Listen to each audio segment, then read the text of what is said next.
So hello and welcome back to the channel. तो जो आपका उत्तराखंड बोर्ड है उसमें जो आपके 2025 के जो बोर्ड के पेपर होने वाले हैं, ठीक है, उसमें जो आपका क्लास 10th का जो मैथ्स का ठीक है मॉडल पेपर है, जो कि आपको यूके बोर्ड की ऑफिशियल जो वेबसाइट है उस पर मिल जाएगा। तो उसका आज हम यहाँ पर सॉल्यूशन करने वाले हैं, ठीक है। तो फटाफट से वीडियो को शुरू करते हैं। ठीक है, वीडियो स्टार्ट करने से पहले मैं आपसे एक चीज़ कहूँगा कि ठीक है, आप भी जो है मेरे साथ यहाँ पर पेन और कॉपी लेकर के बैठो और जो भी क्वेश्चन आ रहा है उसको साथ ही साथ यहाँ पर सॉल्व करो। उससे क्या होगा, आपकी जो प्रैक्टिस है वो भी यहाँ पर बहुत अच्छी हो जाने वाली है। ठीक है, तो फटाफट से टाइम वेस्ट किए बिना वीडियो को शुरू करते हैं। तो देखो, जो सबसे पहला क्वेश्चन है वो दिख रहा होगा आपको। कहता क्या है, कहता है कि ठीक है, पहले का क है तो कहता है पी बट्टे क्यू एक परिमेय संख्या नहीं होगी यदि, ठीक है, पी बट्टे क्यू एक परिमेय संख्या नहीं होगी यदि, ठीक है। तो लिख देते हैं इसको, ठीक है, पहले का क। तो कहता है पी बट्टे क्यू एक परिमेय संख्या नहीं होगी यदि, और चार ऑप्शन दिए हुए हैं, ठीक है। तो आपको पता है जो परिमेय संख्या है उसकी पहचान, जो उसकी परिभाषा वो ये होती है कि वह संख्या जिसे पी बट्टे क्यू के रूप में लिख सकते हैं। तो आपको दिख रहा होगा सेकंड वाला ऑप्शन, अगर हम यहाँ पे क्यू को ही जीरो कर देंगे तो फिर ये परिमेय संख्या कहाँ से रहेगी, ठीक है। तो इसका जो सेकंड वाला ऑप्शन है वो सही हो जाएगा, ठीक है। ज़्यादा इसमें एक्सप्लेन करने की जरूरत नहीं है, बहुत सिंपल ये है अपना क्वेश्चन, ठीक है। खो देखो इसका, ठीक है, स्क्रीन पे दिख रहा होगा आपको। कहता है A X square plus B X plus C, हमको यहाँ पे बहुपद दिया हुआ है, उसके शून्यकों का गुणनफल पूछ रहा है। तो आपको पता है शून्यकों का, ठीक है, जो भी यहाँ पे बहुपद होते हैं उनके शून्यकों का जो यहाँ पे गुणनफल होता है वो सी बाय ए होता है, ठीक है। तो इसका कौन सा ऑप्शन सही हो जाएगा, चौथा वाला, ठीक है। समझ में आपको आ रहा होगा, ठीक है। चलो थर्ड वाला जो इसका यहाँ पे गो वाला क्वेश्चन है, ठीक है, जो गो वाला क्वेश्चन है उसे देखते हैं। कहता क्या है, ए पी हमको दी हुई है, ए पी का जो पहला पद हो जाएगा, ठीक है, आपको ये सब निकालना आता होगा, ठीक है, सिलेबस आपने सारा का सारा कंप्लीट किया होगा, ठीक है। तो ए है यहाँ पर माइनस का 3, ठीक है। अब देखो हम क्या, ठीक है, हमको क्या करना है, डी निकालना है ना, ठीक है, डी निकालना है, ठीक है। हमको इसका जो है यहाँ पे क्या निकालना है, 11वां पद। तो 11वें पद का जो फॉर्मूला होगा, 11वां पद, ठीक है, 11वें पद का फॉर्मूला आपको पता है कैसे निकालते हैं, ए प्लस 10 डी, जो भी पद निकालना होता है वो उससे एक कम संख्या यहाँ पे लिख देते हैं, ठीक है। तो उसके लिए डी निकालना होगा, डी क्या होता है, सार्वंतर। आगे वाले पद में से जो ठीक पहले वाला पद है उसे माइनस कर देंगे तो कितना हो जाएगा, माइनस का 1/2, ये अगला पद है। इसमें से ठीक पहले वाला पद माइनस होगा, माइनस का 3, और यहाँ पे माइनस आएगा तो माइनस माइनस हो जाएगा प्लस, ठीक है। 3 दूनी 6, तो ये हो जाएगा 5/2। तो ये अपना क्या निकल गया, ये अपना सार्वंतर आ गया। सारी वैल्यूज यहाँ रख दो तो ये कितना हो जाएगा, माइनस का 3 प्लस 10, और डी की वैल्यू है 5/2। इसको काट देंगे 5 बार, 5 5 25, तो 25 माइनस 3, तो 25 में से 3 गया तो 22, ठीक है।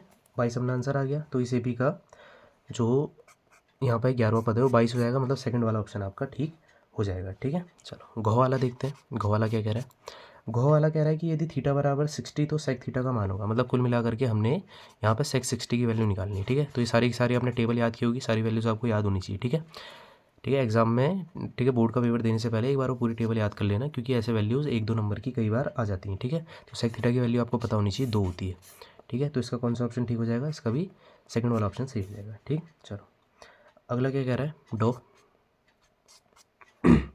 यदि किसी बिंदु के निर्देशांक -1, 3 है तो यह बिंदु किस चतुर्थांश में स्थित होगा। तो देख लो, ठीक है, -1, 3 ये हमको बिंदु दिए हैं, अब आपको आता होगा, ठीक है। ये यहाँ पर हमने ग्राफ बनाया, ठीक है, मतलब जो अपना यहाँ पे ठीक है अक्ष में बनाए, ये एक्स अक्ष होता है, ये वाई अक्ष होता है। यहाँ पे एक्स और वाई दोनों क्या होते हैं, प्लस होते हैं।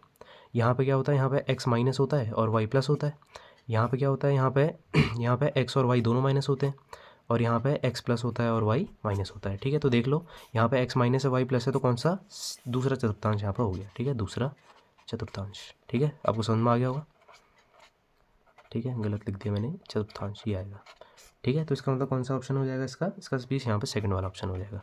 बातें समझ में आपको आ रही होंगी, अगर आपने यहाँ पे सिलेबस कंप्लीट किया है तो इससे आसान पेपर आपके लिए और कोई नहीं हो सकता, ठीक है। चलो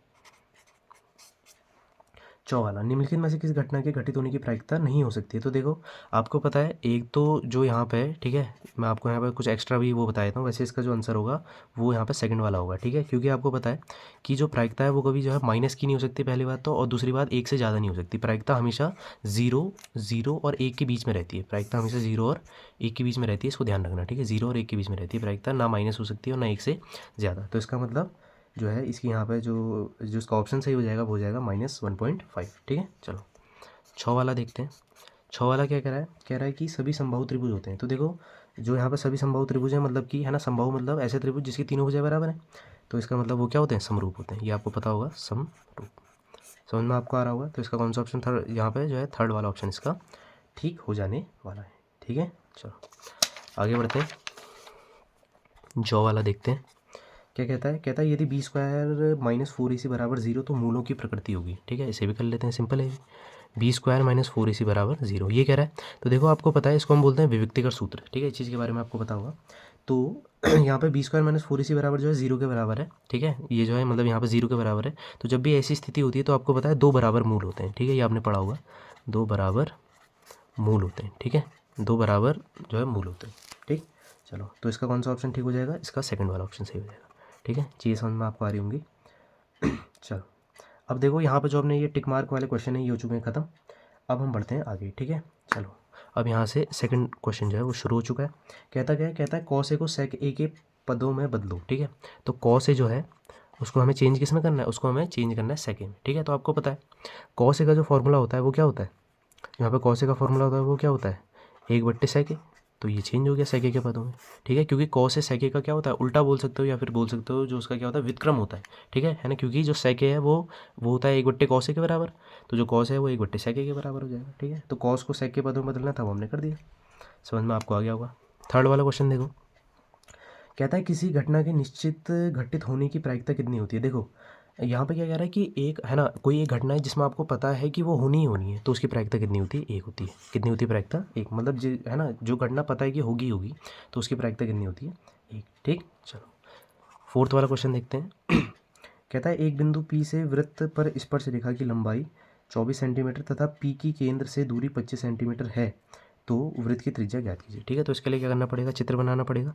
तो सबसे पहले यहाँ पे साइड में एक चित्र बनाए थे, यहाँ पे मैंने क्या बना दिया, यहाँ पे मैंने एक वृत्त बना दिया, ठीक है। अब जरा ध्यान से समझेंगे क्वेश्चन को। कहता है एक बिंदु P से वृत्त पर स्पर्श रेखा की लंबाई, मतलब एक बिंदु बाह्य बिंदु कोई P होगा यहाँ पे P, ठीक है, उससे क्या कह रहा है, उससे, ठीक है, वृत्त पर स्पर्श रेखा की लंबाई, मतलब कि इस बिंदु P से वृत्त पर एक यूं करके स्पर्श रेखा आ रही है ऐसे करके, इसकी जो लंबाई है वो कितनी है, लंबाई 24 सेमी है। तो इसकी जो लंबाई दे रही है वो कितनी दे रही है, 24 सेंटीमीटर। यहाँ से यहाँ तक की दूरी 24 सेंटीमीटर हो गई, ठीक है। आगे क्या कह रहा है, कहता है तथा P से केंद्र की दूरी, ठीक है। तो केंद्र कहाँ पर, यहाँ पे ये मान लेते हैं केंद्र, ठीक है। तो यहाँ से कह रहा है केंद्र की दूरी जो है वो 25 सेमी है, ठीक है। ये जो है ये कितनी है, 25 सेंटीमीटर है, ठीक है। तो हमने क्या करना है, तो हमने वृत्त की त्रिज्या निकालनी है। क्या होती है वृत्त की त्रिज्या, केंद्र से परिधि तक की दूरी, मतलब कुल मिलाकर के हमने ये निकालना है। इसको अगर मैं नाम दे दूँ, इसको O नाम दे दो, इसको A नाम दे दो, तो क्या त्रिभुज बन गया OAP, ठीक है। अब देखो आपने एक प्रमेय पढ़ी होगी जिसमें क्या होता है कि वृत्त की स्पर्श रेखा और उसके केंद्र को जो लाइन मिलाती है वो जो है यहाँ पर 90 डिग्री का एंगल बनाती है, ये आपने प्रमेय पढ़ी होगी। तो इसका मतलब कि मैं यहाँ पर लिख सकता हूँ त्रिभुज OAP में जो अपना एंगल, ठीक है, जो इसको ये A है ना, जो एंगल A है वो कितना हो जाएगा, 90 डिग्री हो जाएगा, सीधी सी बात है। इतना आपको समझ में आ गया होगा, ठीक है। तो अब देखो ये क्या बन गया, ये एक समकोण त्रिभुज बन गया। इस पर मैं सिंपली क्या लगा सकता हूँ, पाइथागोरस प्रमेय, ठीक है। तो देखो, ठीक है, ये हो जाएगा कर्ण, ये हो जाएगा लंब और ये हो जाएगा आधार, है ना। क्योंकि ये कर्ण क्यों, क्योंकि एक त्रिभुज की जो सबसे बड़ी भुजा होती है उसे तो कर्ण बोलते हैं, तो ये तो कर्ण हो नहीं सकता क्योंकि 25 बड़ा होता है ना, तो ये कर्ण हो गया, ठीक है। तो यहाँ लग जाएगी पाइथागोरस प्रमेय, लगा दो। 25 का स्क्वायर बराबर 24 का स्क्वायर, ठीक है, कर्ण का स्क्वायर बराबर लंब का स्क्वायर धन आधार, आधार ही अपनी क्या है, त्रिज्या जो हमने निकालनी है OA। तो 25 का हो जाएगा 625, 24 का कितना होता है 576 होता है, ठीक है। और ये हो जाएगा OA का स्क्वायर, इसको इधर भेजो, OA का, ठीक है, OA स्क्वायर 625 माइनस 576, ठीक है। 625 में 576 माइनस करेंगे तो 40 और 49 कितना आ जाएगा 49, ठीक है। तो इसका अंडर रूट यहाँ जाएगा तो 49 का होता है 7 सेंटीमीटर, ठीक है। तो इसका मतलब हमने वृत्त की जो है त्रिज्या निकालनी थी जो OA के बराबर है, वो आ चुकी है 7 सेंटीमीटर। समझ में आपको ये क्वेश्चन भी आ गया होगा, सिंपल सा क्वेश्चन था। चलो पाँचवा क्वेश्चन देखते हैं। पाँचवा क्वेश्चन क्या कहता है, कहता है मूल बिंदु से 1,1 बिंदु की दूरी ज्ञात कीजिए, ठीक है। देखो भाई मूल बिंदु आपको पता होना चाहिए, मूल बिंदु, ठीक है, मूल बिंदु। मूल बिंदु क्या होता है, मूल बिंदु जिसको हम 0,0 भी बोलते हैं, और दूसरा हमको दिया है 1,1, तो दोनों के बीच की दूरी निकालनी है। तो आपको पता होना चाहिए दूरी सूत्र, ठीक है। दूरी सूत्र आपको पता होगा क्या होगा, ठीक है, x2 माइनस x1 का whole square plus y2 minus y1 का होल स्क्वायर, ठीक है। इसको आप x1 मान लो, इसको y1 मान लो, इसको x2 मान लो और इसको y2 मान लो, ठीक है। तो क्या हो जाएगा, ये हो जाएगा 1 माइनस 0 का होल, ठीक है, 1 माइनस 0 का होल स्क्वायर प्लस 1 माइनस 0 का होल स्क्वायर। समझ में आपको आ रहा होगा, ठीक है। एक का स्क्वायर करोगे एक ही आएगा, एक का स्क्वायर करोगे एक ही आएगा, ठीक है। तो यहाँ पर आ जाएगा 1 + 1, ठीक है। तो जो आ जाएगा वो आ जाएगा √2 मात्रक, ठीक है, क्योंकि हमको मीटर सेंटीमीटर दिया नहीं है तो जो भी मात्रक होगा ये। तो इसका मतलब कि जो अपना यहाँ पे, ठीक है, जो अपना ये बिंदु है 1,1 इसके मूल बिंदु से दूरी हो गई √2 मात्रक, ठीक। आगे बढ़ते हैं 7वां वाला क्वेश्चन, ठीक है। कहता क्या है, कहता है यदि पी ई 0.05 है तो ई नहीं की प्रायिकता क्या होगी, ठीक है। मतलब कि ई कोई घटना है, उसके होने की प्रायिकता है 0.05, ठीक है। तो उसके नहीं होने की प्रायिकता क्या होगी, ठीक है। एक आपको ट्रिक बता रहा हूँ, है ना, मतलब ट्रिक क्या है, ठीक है, ये आप इसको जो है ध्यान में रखना कि अगर किसी चीज़ के होने की प्रायिकता दी होती है और उसके नहीं होने की, ठीक है, ई नहीं, उसके नहीं होने की प्रायिकता निकालनी होती है ना, तो सिंपली उसके होने की प्रायिकता को एक में से माइनस कर दो, तो 1 माइनस 0.05, एक में से ई के होने की प्रायिकता को माइनस कर देंगे तो उसके नहीं होने की प्रायिकता निकल जाएगी। ये हो गया आंसर, ठीक है। 0.95 ये आ गया ई के नहीं होने की प्रायिकता। समझ में आपको आ गया होगा, ठीक है। 8वां वाला क्वेश्चन देखते हैं। ए पी दी हुई है, ए पी लिख लेते हैं। ए पी हमको दी हुई है 8 3 माइनस का 2, ठीक है, डैश डैश डैश का 10वां पद। ऐसे क्वेश्चन अभी हम जो है टिक मार्क वाले में भी करके आए थे, इसमें भी कर लेते हैं, ठीक है। हो जाएगा ए हो जाएगा 8, डी हो जाएगा 3 माइनस 8, जो कि कितना हो जाएगा, इसमें से माइनस करो, माइनस का 5, है कि नहीं। चलो अब क्या करना है, 10वां पद निकालना है, तो यहाँ पे, ठीक है, 10वां पद, 10वां पद, ठीक है। 10वें पद का फॉर्मूला बताओ, ए प्लस 9 डी। समझ में आ रहा है कि नहीं आ रहा, ठीक है। चलो तो ये हो जाएगा 8 प्लस 9 और डी कितना हो जाएगा, माइनस का 5, ठीक है। 9 5 जो 45, 8, ठीक है, प्लस माइनस हो जाएगा माइनस, ये हो गया 45।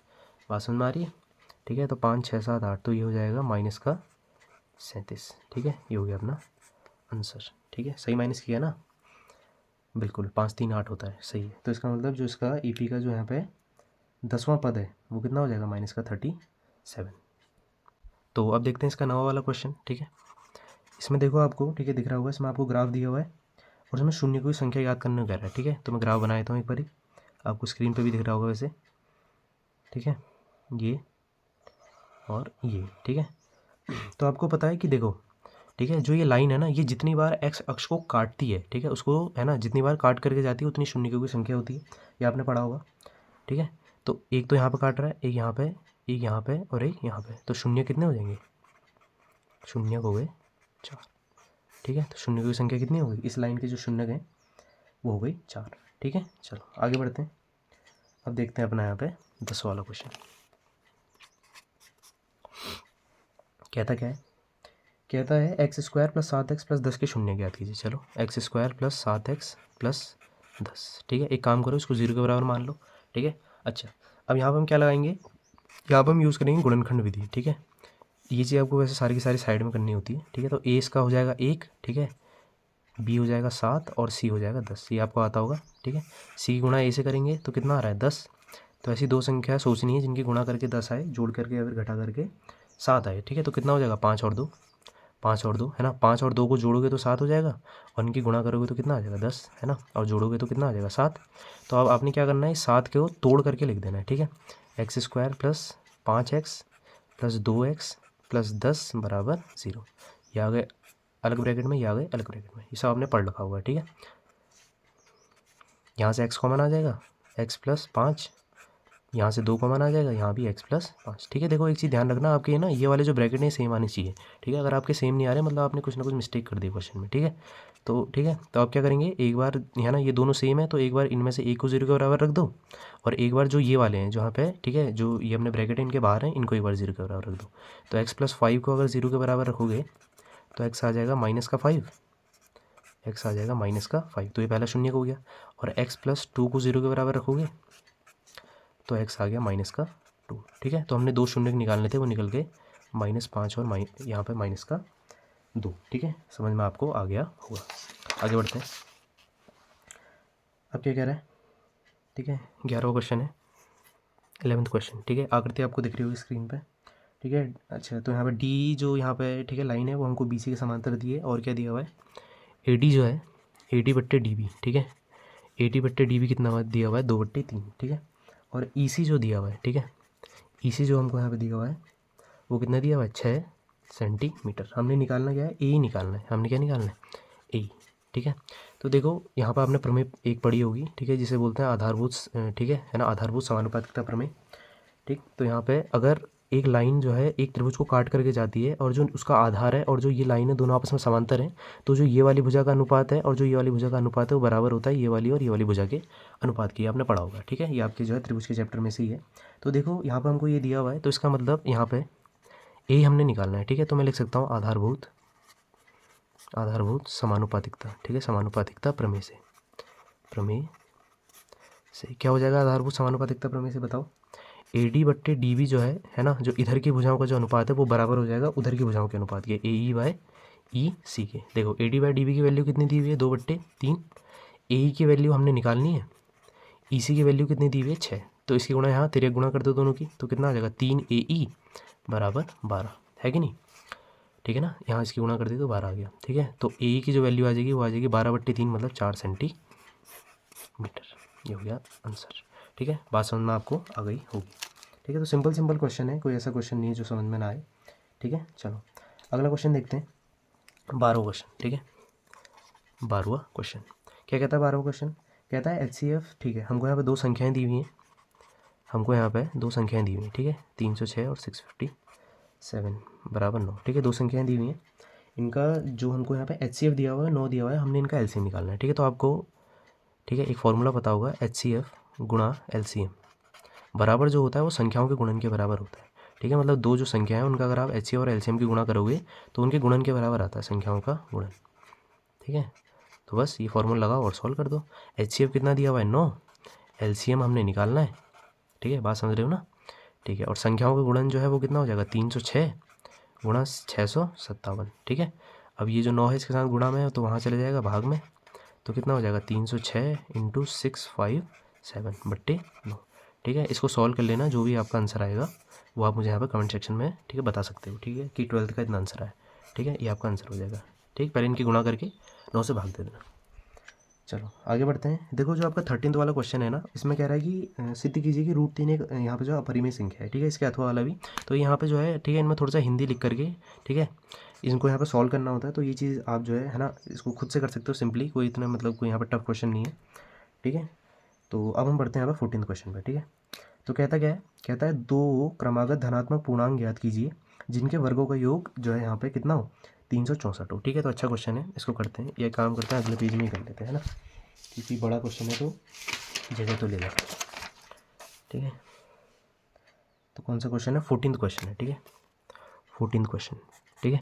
तो एक बार पहले क्वेश्चन को पढ़ लेते हैं आराम से। तो क्या कहता है, 2 क्रमागत धनात्मक पूर्णांक, ठीक है। तो देखो क्रमागत का मतलब समझ रहे हो, ठीक है, क्या कह रहा है, क्रमागत ना मतलब है ना, क्रम में एक के बाद, ठीक है, क्रमागत, ठीक है। तो देखो क्रमागत का मतलब समझते हो, मतलब जैसे कि 2 और 3, ठीक है। तो ये किसमें एक उसमें क्रम में है, ठीक है। और साथ में क्या कह रहा है, धनात्मक मतलब कि पॉजिटिव भी है, ठीक है। तो यहाँ पर कुछ मान लेते हैं, माना पहला धनात्मक पूर्णांक, ठीक है, पहला धनात्मक पूर्णांक, ठीक है।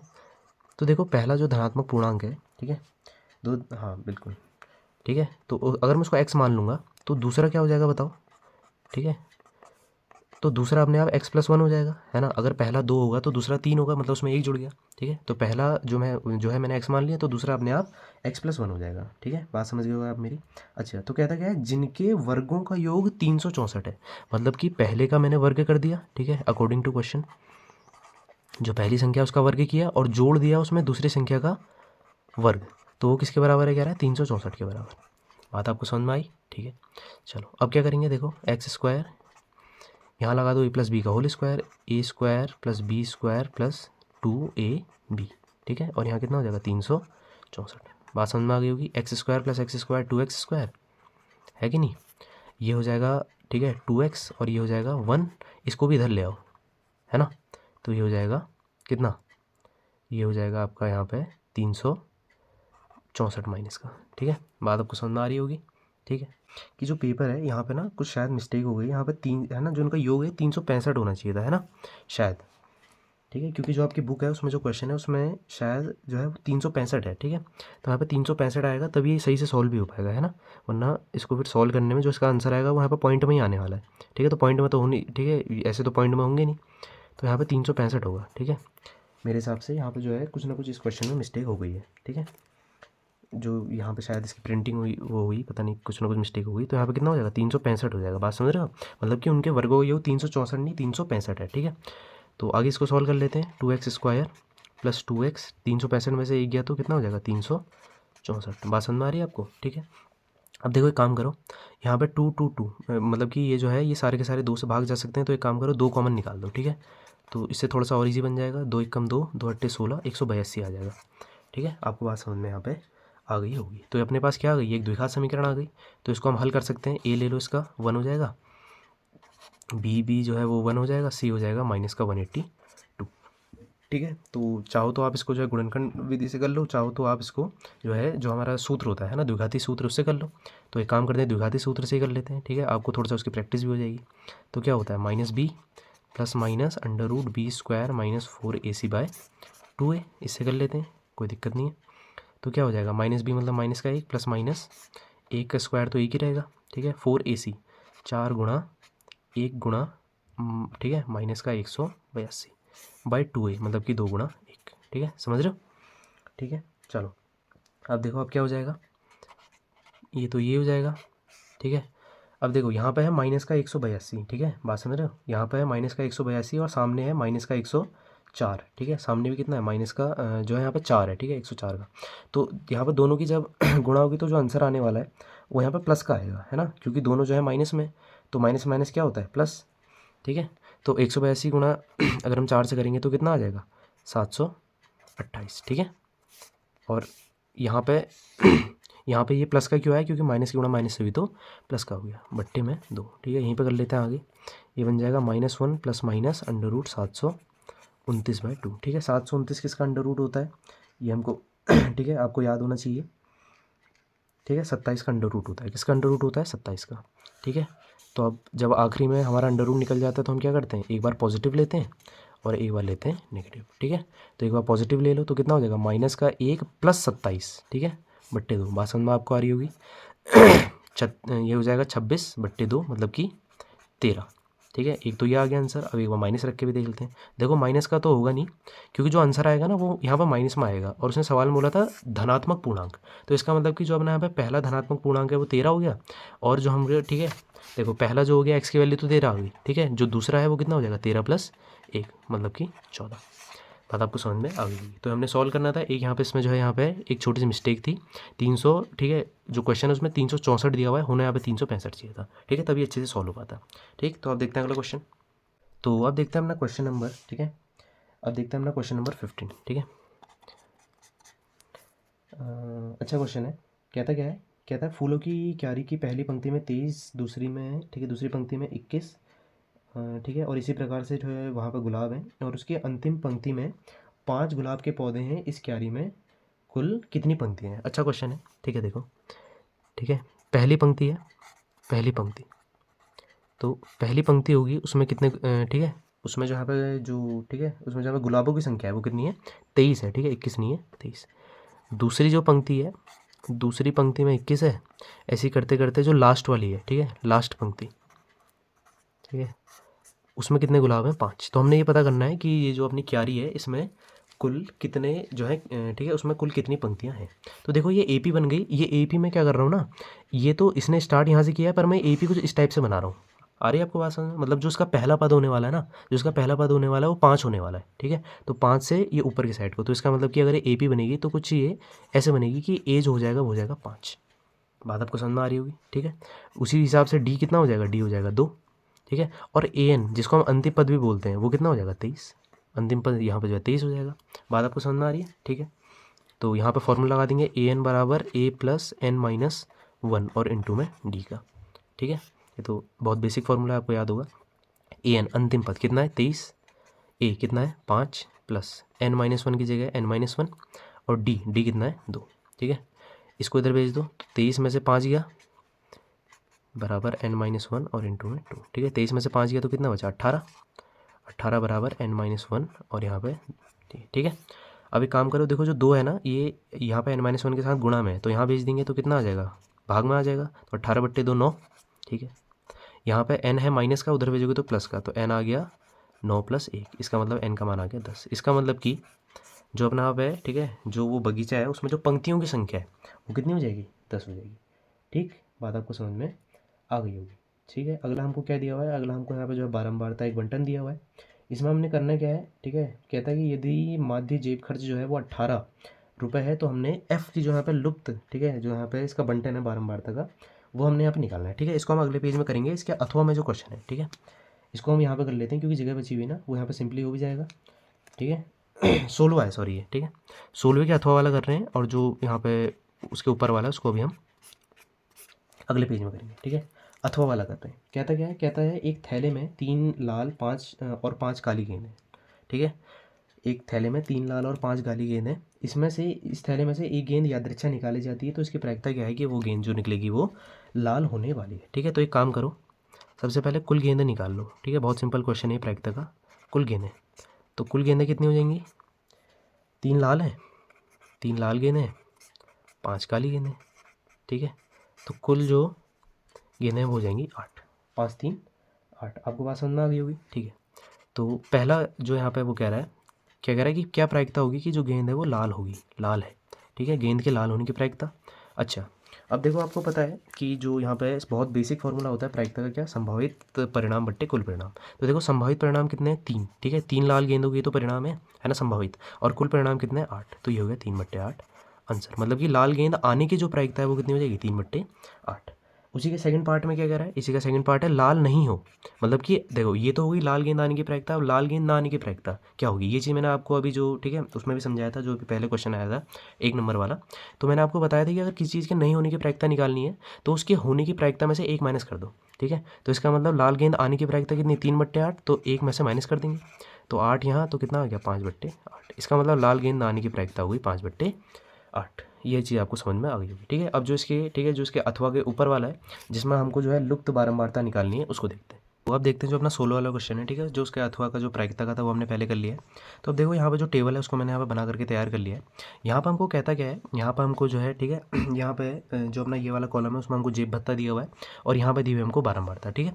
और हमको एक चीज़ और दी हुई है कि कहता है कि माध्य जेब खर्च जो है वो कितना है यहाँ पे, वो हमको यहाँ पर 18 दिया हुआ है, ठीक है। हमने निकालना क्या है, जो ये लुप्त बारंबारता जो एफ है इसको हमने यहाँ पे जो है निकालना है, ठीक है। तो देखो यहाँ पे माध्य की बात कर रहे हैं ना, तो हम सिंपली यहाँ पे क्या करेंगे, इसका माध्य निकाल लेंगे, ठीक है। माध्य निकालने के लिए क्या करना होता है, जो ये ठीक है, जो हमारी बारंबारता होती है इसको हम जो है यहाँ पे एफ आई भी बोलते हैं, और उसके लिए हमको यहाँ पे 2 कॉलम और बनाने होते हैं, ठीक है। ये जो कॉलम होता है ये होता है एक्स आई का, ये चीज़ आपको पता होगी, तो उसको निकाल लेते हैं, ठीक है। वो कैसे निकलता है, यहाँ पे जो भी आपको ये वाले आंकड़े दिए हुए ना, इन दोनों को जोड़ो और 2 से भाग दे दो, तो क्या हो जाएगा, 11 + 13/2, ठीक है। 11 13 24, 24 का आधा 12, ठीक है। ये दोनों कितने हो जाएंगे, ये हो जाएंगे ठीक है, ठीक है। यहाँ पर 15 और 13 जोड़ोगे तो 28, 28 का आधा करोगे तो 14। वैसे ये, ठीक है, इनका कितना हो जाएगा, 16, ठीक है। ये इनका हो जाएगा ठीक है, यहाँ पर 18, ठीक है, क्योंकि ये हो जाएगा ना 38, तो उसका आधा 18, ठीक है। यहाँ पे इनको कर दोगे तो इनका 20 हो जाएगा, ठीक है। इनका करोगे तो 44, उसका 22 हो जाएगा, ठीक है। और इनका 48 हो जाएगा, है ना। तो 48 का कितना हो जाएगा, उसका हो जाएगा आधा 24, ठीक है। यहाँ तक आपको बात समझ में आ गई होगी, सिंपल है। अच्छा, तो अब क्या कर सकते हैं, देखो अब ना, अब हमने क्योंकि माध्य निकालना है तो हमको एक कॉलम और बनाना पड़ेगा जिसे हम बोलते हैं एफ आई एक्स आई, ठीक है। एफ आई एक्स आई क्या होता है, मतलब कि जहाँ पर बारंबारता और जो ये वाला कॉलम है इनकी जो भी संख्या है इनकी गुणा करके हम यहाँ पे लिख देते हैं, ठीक है। ये चीज़ आपको पता होगी, ठीक है। तो इसको भी हम यहाँ पर कर देते हैं, ठीक। तो देखो इसकी गुणा इससे करनी है, ठीक है। तो 12 6 72 ये आ गया, ठीक है। अच्छा, यहाँ पे कितना आ जाएगा, यहाँ पे 98 आ जाएगा। इन सब की मैंने जो यहाँ पे गुणा करके पहले से, ठीक है, यहाँ पे रखी हुई है ताकि ज़्यादा टाइम ना लगे, ठीक है ना, जो है वीडियो की लेंथ ज़्यादा ना हो, ठीक है। ये कितना हो जाएगा, 114 हो जाएगा, ठीक है। 13 गुणा 18 से करेंगे तो कितना आ जाएगा, 234 आ जाएगा। देखो 20 गुणा एफ से होगी तो 20 एफ आ जाएगा, ये तो कोई दिक्कत है ही नहीं। 22 गुणा 5 से करेंगे 110 आ जाएगा, ठीक है। और यहाँ कितना आ जाएगा, 96, ठीक है। जो है 24 गुणा 4 से करेंगे तो इतना, ठीक है। इतनी बात आपको यहाँ पे समझ में आ गई होगी। अच्छा, अब क्या करते हैं, ठीक है, माध्य निकालना आपने सीखा होगा। अब हम करते हैं यहाँ पे सिग्मा एफ आई आ जाएगा, मतलब ये है ना, जो यहाँ पे जितने भी एफ आई हैं उन सबको जोड़ दो, ठीक है। ये होता है सिग्मा का मतलब, और सिग्मा एफ आई एक्स आई आ जाएगा, मतलब जितने भी यहाँ पे सिग्मा एफ आई एक्स आई हैं उन सबको जोड़ दो और यहाँ पर हो जाएगा, ठीक है। तो जब इन सबको जोड़ेंगे तो जो हमारा आएगा वो कितना आएगा, 724 + 20 एफ, ठीक है। 724 + 20 एफ, और जितने भी यहाँ पे एफ आईज हैं इनको जोड़ोगे तो इनको जोड़ के आ जाएगा अपना 44 + एफ, कितना आ जाएगा, 44 +, ठीक है। इतनी बात आपको यहाँ पे समझ में आ गई होगी। अच्छा, अगर ठीक है, तो ये सारे के सारे आंकड़े हमने यहाँ पे निकाल लिए, इन्हीं से माध्य निकल सकता है। अब देखो माध्य का अगर मैं फॉर्मूला लिखने जाऊँ तो क्या होता है, ठीक है, ये जो चीज़ होती है ना एक्स बार, ये होता है माध्य जो कि हमको दिया हुआ है, सिग्मा एफ आई एक्स आई बट्टे सिग्मा एफ आई, ठीक है। ये हमने निकाल लगा, ये हमने निकाल लगा, सारी वैल्यूज़ हम यहाँ पे रखेंगे, और जो हमारी एफ की वैल्यू जो यहाँ पे लुप्त बारंबारता वो निकल करके आ जाएगी, ठीक है। तो एक्स बार मतलब कि जो यहाँ पे माध्य हमको 18 दिया हुआ है, सिग्मा एफ आई एक्स आई वो कितना है, 724 + 20 एफ बट्टे सिग्मा एफ आई कितना है, 44 और प्लस एफ, ठीक है। इसको, ठीक है, इसकी गुणा हम यहाँ कर देंगे, ठीक है। तो कितना हो जाएगा, देखो 18 गुणा 44 हो जाएगा, ठीक है। 18 गुणा, ठीक है, 18 गुणा 44 हो जाएगा, ठीक है। और साथ ही साथ क्या हो जाएगा, प्लस में 18 गुणा एफ भी हो जाएगा, ठीक है। इन दोनों की गुणा यहाँ पर 18 से हो जाएगी, ठीक। अच्छा, यहाँ क्या बच जाएगा, यहाँ हो जाएगा 724 + 20 एफ, ठीक है। समझ में आपको आ रहा होगा, ठीक है। 18 गुणा अगर हम 44 से करेंगे तो कितना आ जाएगा 792, 792 प्लस 18F बराबर 724 प्लस 20F। ठीक है, एफ वाले एक तरफ भेज दो और जो संख्या उनको एक तरफ, तो 20F इधर आएगा तो 18F माइनस का क्या हो जाएगा 20F, 792 वहाँ भेज देंगे तो 724 माइनस का 792। ठीक है, कर लो सॉल्व, ये आ जाएगा। देखो 18 में से जो है 20 माइनस होगा तो माइनस का 2F आ जाएगा। ठीक है, बराबर 724 में 792 माइनस होगा तो माइनस का 68 आ जाएगा। माइनस से माइनस गया, F बराबर 68/2। ठीक है, 2 3 6 और 2 चौके 8, तो F का मान जो आ गया वो आ गया 34। मतलब जो लुप्त बारंबारता है वो हो गई 34, वही हमने निकालनी थी। ठीक है, चलो अब देखते हैं अपना क्वेश्चन नंबर 17। ठीक है, 17वां क्वेश्चन देखते हैं क्या कह रहा है। ठीक है, अच्छा कहता क्या है, राम और डेविड के घर क्रमशः बिंदु, ठीक है, 7,3 और 4,4 पर स्थित है। ठीक है, यहाँ पे जो बिंदु हमको दिए हुए हैं 7,3 और 4,4। ठीक है, यहाँ पे जो है राम और डेविड के घर स्थित हैं।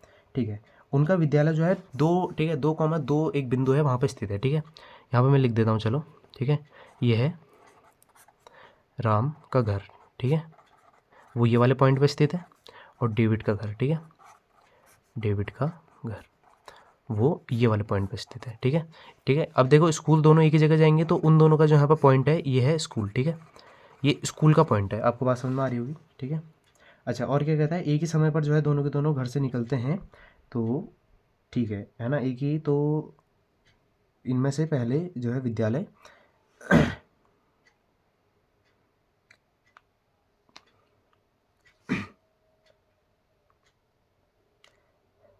ठीक है, तो ठीक है, तो आगे क्या कहता है कि दोनों एक ही साथ जो है ना घर से निकलते हैं तथा एक ही समय पे स्कूल पहुंचते हैं। ठीक है, मतलब कि सेम टाइम पे, ठीक है, जो चीज़ें दी हुई हैं उनको हम लिख देते हैं, सेम टाइम पे स्कूल पहुंच जाते हैं दोनों। ठीक है, मतलब कि दोनों सेम टाइम पे स्कूल जो है पहुंच जाते हैं। ठीक है, इसमें हमसे पूछ क्या रहा है, तो कहता है कि इसमें से किसकी चाल जो है ना, किसकी चाल जो है अधिक होगी। ठीक है, राम की या फिर डेविड की। ठीक है, तो हमने निकालना है। चलो देखो क्या करेंगे, इसके लिए हम दूरी सूत्र का प्रयोग करेंगे। अच्छा क्वेश्चन है, दूरी सूत्र का प्रयोग करेंगे। ठीक है, पहले कौन से पॉइंट ले लो, पहले राम के घर से जो स्कूल की दूरी है वो हम निकाल लेंगे, उसके बाद क्या करेंगे डेविड के घर से स्कूल की दूरी हम निकाल लेंगे, है ना। और देखो दोनों सेम टाइम पे स्कूल पहुँचे हैं। ठीक है, इसका मतलब जिसके घर से स्कूल की दूरी ज़्यादा आएगी तो उसकी स्पीड ज़्यादा होगी, क्योंकि उसने कम समय में ज़्यादा जो है दूरी तय करी है, क्योंकि दोनों सेम टाइम पे स्कूल पहुँचे। आपको इस क्वेश्चन का कॉन्सेप्ट समझ में आ गया होगा, बहुत सिंपल है। ठीक है, तो पहले हम कौन सा पॉइंट ले रहे हैं, यहाँ से यहाँ तक। ठीक है, राम के घर से स्कूल, तो क्या हो जाएगा बताओ, इसको अगर हम x1 बोल दें, इसको अगर हम y1 बोल दें, इसको अगर हम x2 बोल दें, इसको हम y2, ठीक है, बोल सकते हैं, तो क्या हो जाएगा बताओ। ठीक है, क्या होता है दूरी सूत्र x2 माइनस x1, तो x2 माइनस x1 मतलब 2 माइनस 7 का होल स्क्वायर, आपको बात समझ में आ रही होगी। ठीक है, y2 माइनस y1 मतलब 2 माइनस 3 का होल स्क्वायर। ठीक है, 2 में 7 गया तो माइनस का 5, इसका वर्ग हो जाएगा 25 और ये हो जाएगा 1। ठीक है, तो कितना आया √26। बात आपको समझ में आ गई होगी। ठीक है, मात्रक इकाई आप लिख लेना। ठीक, अब हम क्या करेंगे डेविड के घर से, और है ना जो ये वाली दूरी है इसको हम निकालेंगे। ठीक है, तो वो क्या हो जाएगा, ठीक है, ये तो पहली दूरी हो गई। ठीक, अब निकाल लेते हैं, इसमें भी लग जाएगा। ठीक है, x2 माइनस x1 का whole square plus y2 minus y1 का होल स्क्वायर। ठीक है, तो लगा लो, x2 कौन हो जाएगा ये, तो मतलब 2 माइनस 4 का होल स्क्वायर प्लस 2 माइनस 4 का होल स्क्वायर, सेम ही आ जाएंगे दोनों। तो कितना हो जाएगा, 2 माइनस 4 बोले तो माइनस का 2, माइनस के 2 का स्क्वायर 4। ठीक है, और ये भी कितना हो जाएगा, ये भी जो है 4 हो जाएगा, तो 4 + 4 8। ठीक है, तो एक बात बताओ कि ज़्यादा जो है दूरी है ना स्कूल और जो है घर के बीच में ज़्यादा दूरी राम की है ना, तो इसका मतलब कि राम की चाल जो है वो क्या होगी, अधिक होगी, चाल अधिक होगी। क्यों, क्योंकि राम ने, है ना, देखो दोनों सेम टाइम पे स्कूल पहुँचे हैं और राम के घर के बीच की और स्कूल के बीच की दूरी ज़्यादा है, तो इसका मतलब कि राम ने कम समय में ज़्यादा जो है दूरी तय करी, इसका मतलब राम की चाल जो है वो अधिक होगी। ठीक है, छोटा सा क्वेश्चन था, आपको समझ में आ गया होगा। ठीक, चलो आगे बढ़ते हैं। तो अब देखते हैं 18 वाला क्वेश्चन। ठीक है, पढ़ लेते हैं। कहता है निम्नलिखित रैखिक समीकरण युग्मों को हल कीजिए। ठीक है, तो ये हमारा क्वेश्चन है। ठीक है, हमको यहाँ पे 2 समीकरणें दी हुई हैं, इनको हमने यहाँ पे हल करना है। ठीक है, तो मैं एक बार जो समीकरण इनको लिख देता हूँ। तो पहली जो समीकरण है, कौन सा क्वेश्चन है, ये 18वां क्वेश्चन है। ठीक है, 18वां। ठीक, तो पहली समीकरण क्या है, s माइनस टी बराबर 3, s माइनस टी बराबर 3, इसको बोल दो आप इक्वेशन नंबर 1। और जो दूसरी दी हुई है वो दी हुई है s/3, ठीक है, प्लस t/2 बराबर 6। ठीक है। ये हमको 2 समीकरण दिए, इनको हमने यहाँ पे हल करना है। देखो जो ये, ठीक है, जो रैखिक समीकरण होती है ना, इनको हल करने का सबसे अच्छा तरीका जो होता है वो होती है विलोपन विधि। ये आपको पता होगी, आपने पढ़ी होगी विलोपन विधि। तो एक काम करते हैं, जो अपने यहाँ पे जो ये समीकरण 2 क्या है, पहले इसको हम थोड़ा सा हल करके ना कुछ इस रूप में ले आते हैं, क्योंकि इसमें है ना ये जो इसका बट्टे का जो ये वाला रूप है, इसमें थोड़ी दिक्कत होगी इसको हल करने में। तो देखो क्या होगा, यहाँ पे क्या है, यहाँ पे 3 और 2 है ना, तो इसका मैं एक काम करता हूँ, ठीक है। यहाँ पे मैं साइड में आपको करके दिखा रहा हूँ। मैं ना इसका यहाँ पे एलसीएम ले लेता हूँ, ठीक है। देखो तो 3 और 2 का एलसीएम कितना आ जाएगा, 6 आ जाएगा, ठीक है। और 3 दूनी 6, तो यहाँ आ जाएगा 2s प्लस 2 3 6, कितना आ जाएगा 3t, ठीक है। और बराबर में कितना आ जाएगा 6। आपको बात समझ में आ गई होगी, ठीक है। मैंने क्या किया, एलसीएम लिया और सिंपली उसके, ठीक है, जो एलसीएम लेने की वजह से ऊपर वाले जो है वो भी चेंज हो गए, ठीक। अब इस 6 को यहाँ भेज देंगे तो जो समीकरण बन जाएगी वो बन जाएगी 2s प्लस 3t बराबर कितना, 6 जगह 36, ठीक है। तो इसको मैंने यहाँ पे सॉल्व किया, एक नई समीकरण आ गई 2s प्लस 3t बराबर 36, ठीक। क्या आई समीकरण, 2s प्लस 3t बराबर 36, ठीक है। इसको आप बोल दो, ठीक है, इसको बोलो समीकरण 2, इसको रहने दो, ठीक है। यहाँ तक आपको बात समझ में आ गई होगी। अब देखो यहाँ 2s है, यहाँ s है, तो मैं काम करता हूँ समीकरण 1 की गुणा 2 से कर देता हूँ, जिससे दोनों बराबर आ जाएंगे और विलोपन से हल हो जाएगा। तो समीकरण 1 की गुणा 2 से, ठीक है, गुणा 2 से, तो समीकरण 1 की गुणा 2 से कर देते हैं, तो 2 की गुणा s से 2s, 2 की गुणा t से 2t और 3 दूनी 6। तो ठीक है, अब ये एक नई समीकरण आ गई है, क्योंकि 2 से गुणा कर दी, तो समीकरण 3 बोल दो इसे, ठीक है। और 2 को हल करके क्या आया था, 2s प्लस 3t बराबर 36, ये अपनी समीकरण 2 है, ठीक है। दोनों को विलोपन से हल कर लो, ठीक है, जो भी चिन्ह होते हैं उसके विपरीत चिन्ह आते हैं, ये हो गया। तो 2s से 2s कट जाएगा, माइनस का 2t माइनस का 3t कितना हो जाएगा, माइनस का 5t। आपको बात समझ में आ रही होगी, ठीक है। यहाँ क्या हो जाएगा, देखो 6 माइनस 36, तो ये कितना आ जाएगा, माइनस का 30। आप, ठीक है, बात समझ में आपको आ रही होगी। माइनस से माइनस कट जाएगा, 5 छके 30, तो टी का मान कितना आ गया, टी का मान आ गया 6, ठीक। अच्छा, अब क्या करो, टी का मान समीकरण 1 में रख दो, तो टी का मान, ठीक है, समीकरण, टी का मान समीकरण 1 में रखने पर आप यहाँ पे लिख लें इसे, तो ये है समीकरण 1, तो यहाँ पे s की जगह ऐसा रहेगा, टी की जगह क्या आ जाएगा यहाँ पे 6 और बराबर, ठीक है, ये है ना समीकरण 1, ये है। और यहाँ पे बराबर में कितना आ जाएगा 3, तो 6 माइनस का वहाँ पे जो प्लस का, तो 3 प्लस 6, तो इसका मान आ गया 9। तो हमने, ठीक है, इस क्वेश्चन में एस और टी के मान निकालने थे, वो हमने यहाँ पे निकाल दिए, ठीक। अब देखते हैं 19वां क्वेश्चन। तो अब देखते हैं 19वां वाला क्वेश्चन, पहले पढ़ लेते हैं एक बार। कहता है एक आयताकार खेत का विकर्ण उसकी छोटी भुजा से 16 मीटर अधिक है और खेत की जो बड़ी भुजा है वो उसकी छोटी भुजा से 14 मीटर अधिक है, तो खेत की भुजाएं ज्ञात कीजिए, ठीक है। अच्छा क्वेश्चन है ये भी, तो लिख देते हैं इसको, ठीक है। कौन सा क्वेश्चन है ये, अपना क्वेश्चन नंबर 19th के यहाँ पे जो है 19वां क्वेश्चन है, ठीक।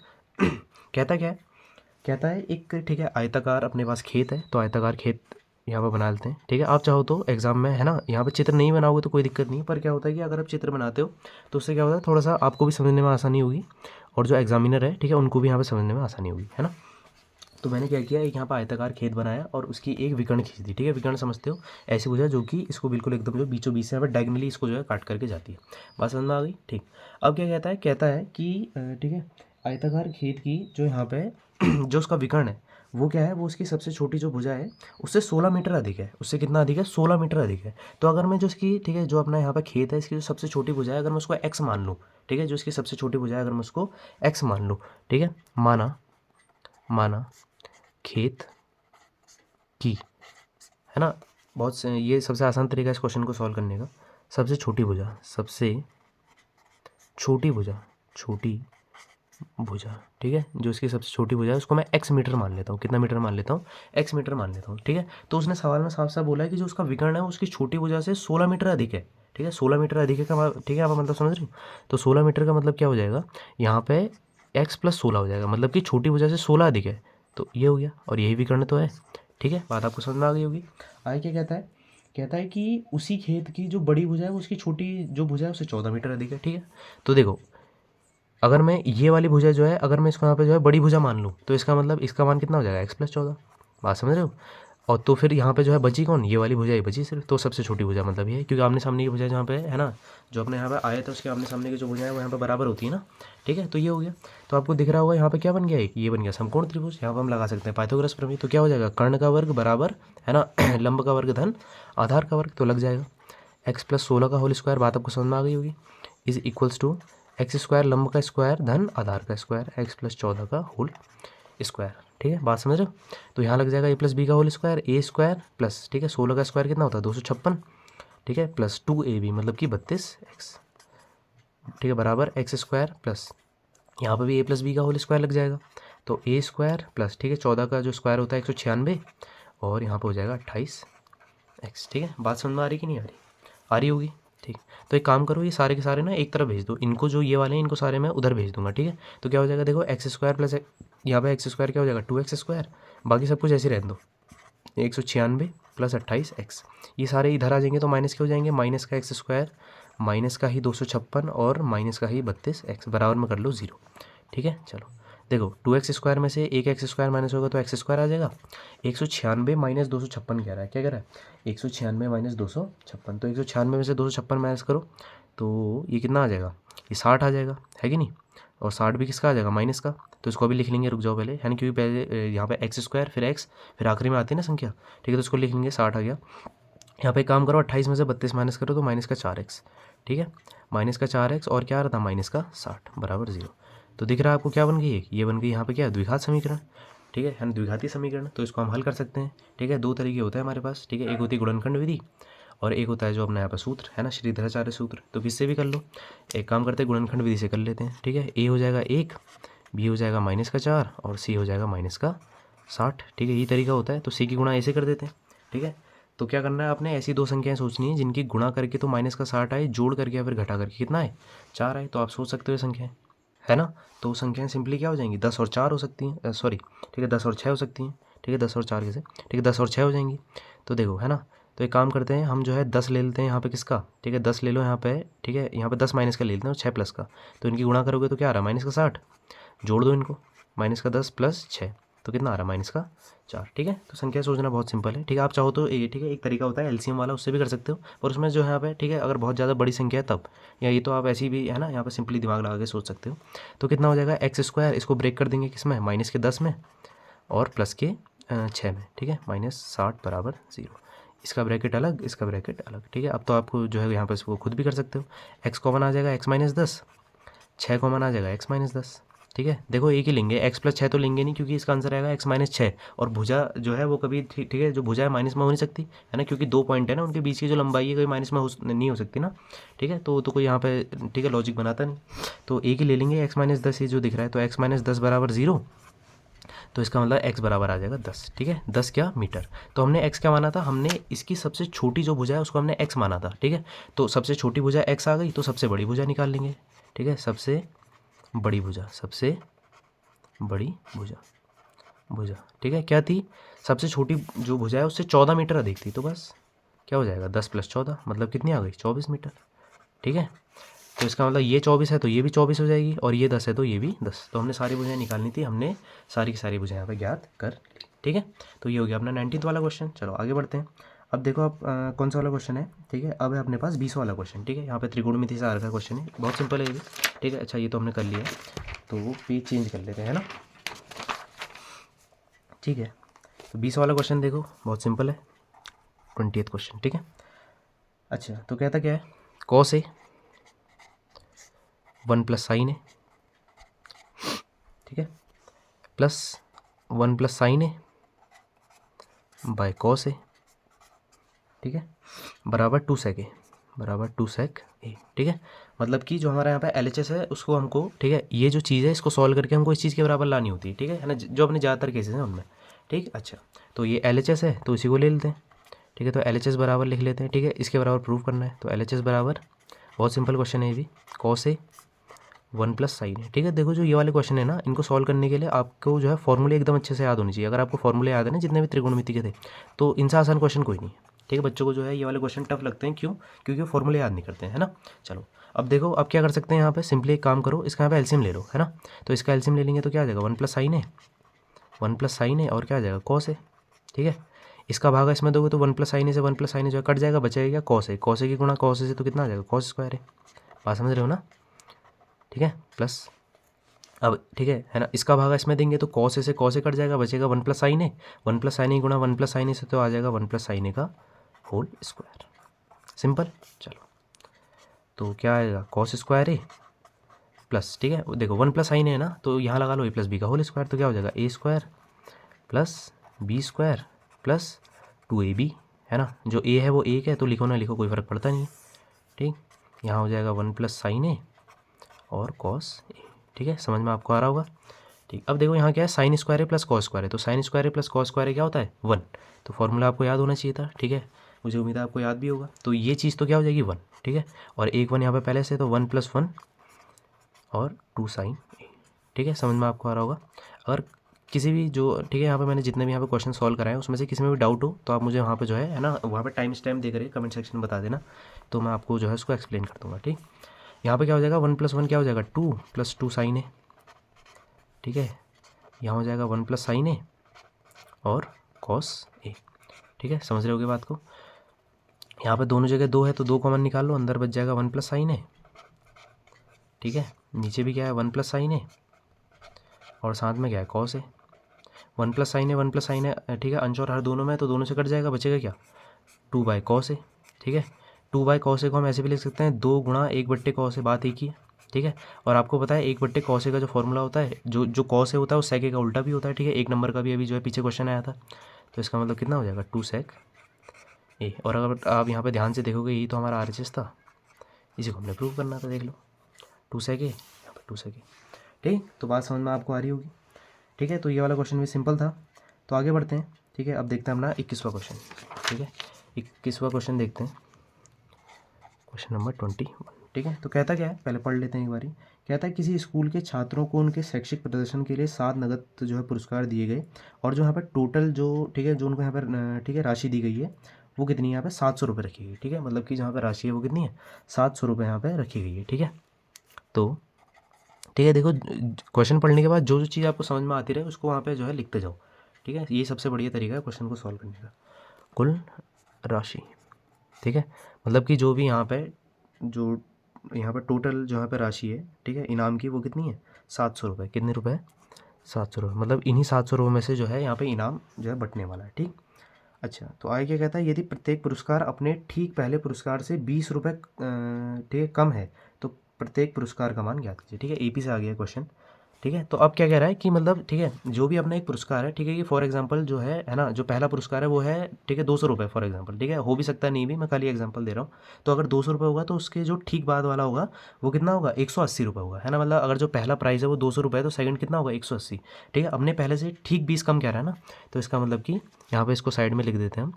ठीक है, या चलो यहीं पर लिख देते हैं एक पुरस्कार, एक, ठीक है, एक पुरस्कार अपने रकम है। ठीक है, क्वेश्चन आपको समझ में आ गया होगा। हमने क्या करना है, सातों के सातों जो यहाँ पे पुरस्कार है उनका हमने यहाँ पे जो मान निकालना है। ठीक है, टोटल जो है वो कितना है 700।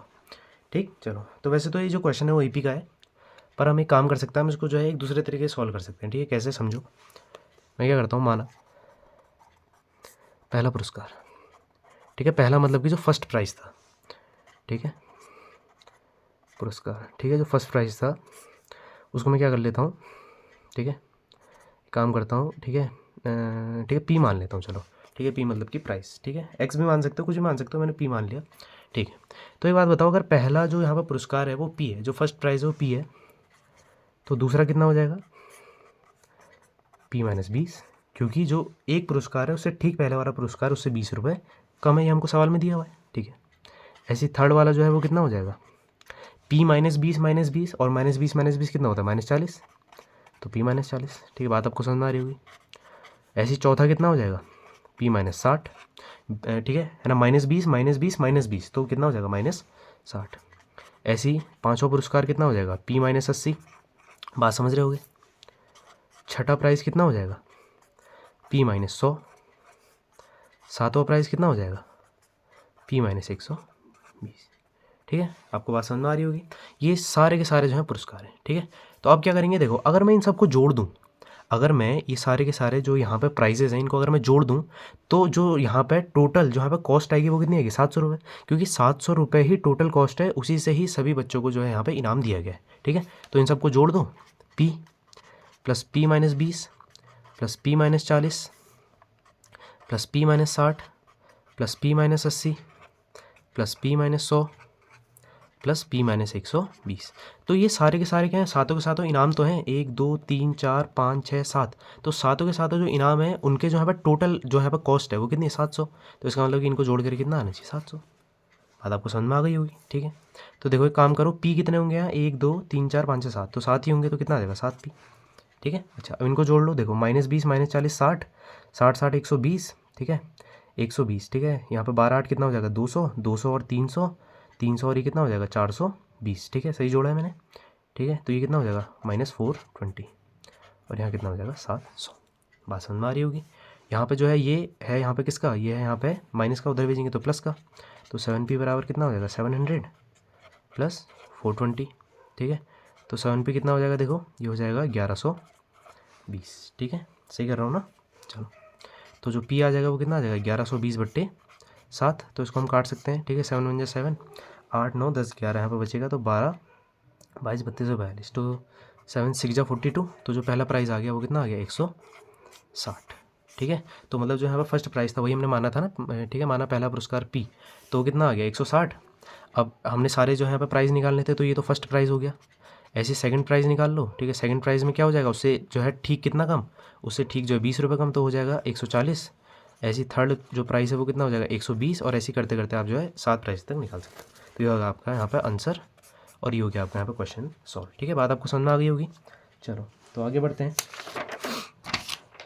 तो अब देखते हैं 22वां वाला क्वेश्चन, ठीक है। क्वेश्चन नंबर 22 लिख देते हैं, ठीक है। तो कहता क्या है, पहले एक बार पढ़ लेते हैं, फिर उसके बाद इसका सॉल्यूशन करेंगे। कहता है यदि हम अंश में एक जोड़ दें तथा हर में एक घटा दें तो भिन्न एक में जो है यहाँ पर बदल जाती है। यदि हम हर में एक जोड़ दें और, ठीक है, अच्छा सिर्फ यहाँ पर हर में एक जोड़ना है, तो यह भिन्न जो है 1/2 में चेंज हो जाती है। वह भिन्न क्या है, ठीक है। तो कुल मिला करके हमने यहाँ पे भिन्न निकालनी है, बहुत सिंपल क्वेश्चन है ये भी, ठीक है। तो एक काम करो, सीधे लिख दो माना भिन्न, ठीक है क्योंकि भिन्न तो निकालनी है ना, तो भिन्न, ठीक है। भिन्न को हम किस रूप में मान सकते हैं इसको, ठीक है, अंश बट्टे हर के रूप में, मतलब x/y के रूप में मान सकते हैं, ठीक है। बात समझ में आपको आ रही होगी, ठीक। तो अब एक काम करो अब हम क्या कर सकते हैं, लिख दो ATQ, ठीक है। ATQ मतलब अकॉर्डिंग टू क्वेश्चन। क्या कह रहा है सवाल, कहता है कि जो भिन्न है हमारी, उसके अगर हम अंश में एक जोड़ दें, ठीक है, भिन्न के अंश में एक जोड़ दो, तो जोड़ दो x+1, ये होता है ना अंश, इसमें एक जोड़ दिया, ठीक है। और हर में से एक घटा दें, तो ये घटा दिया हर में से एक, ठीक।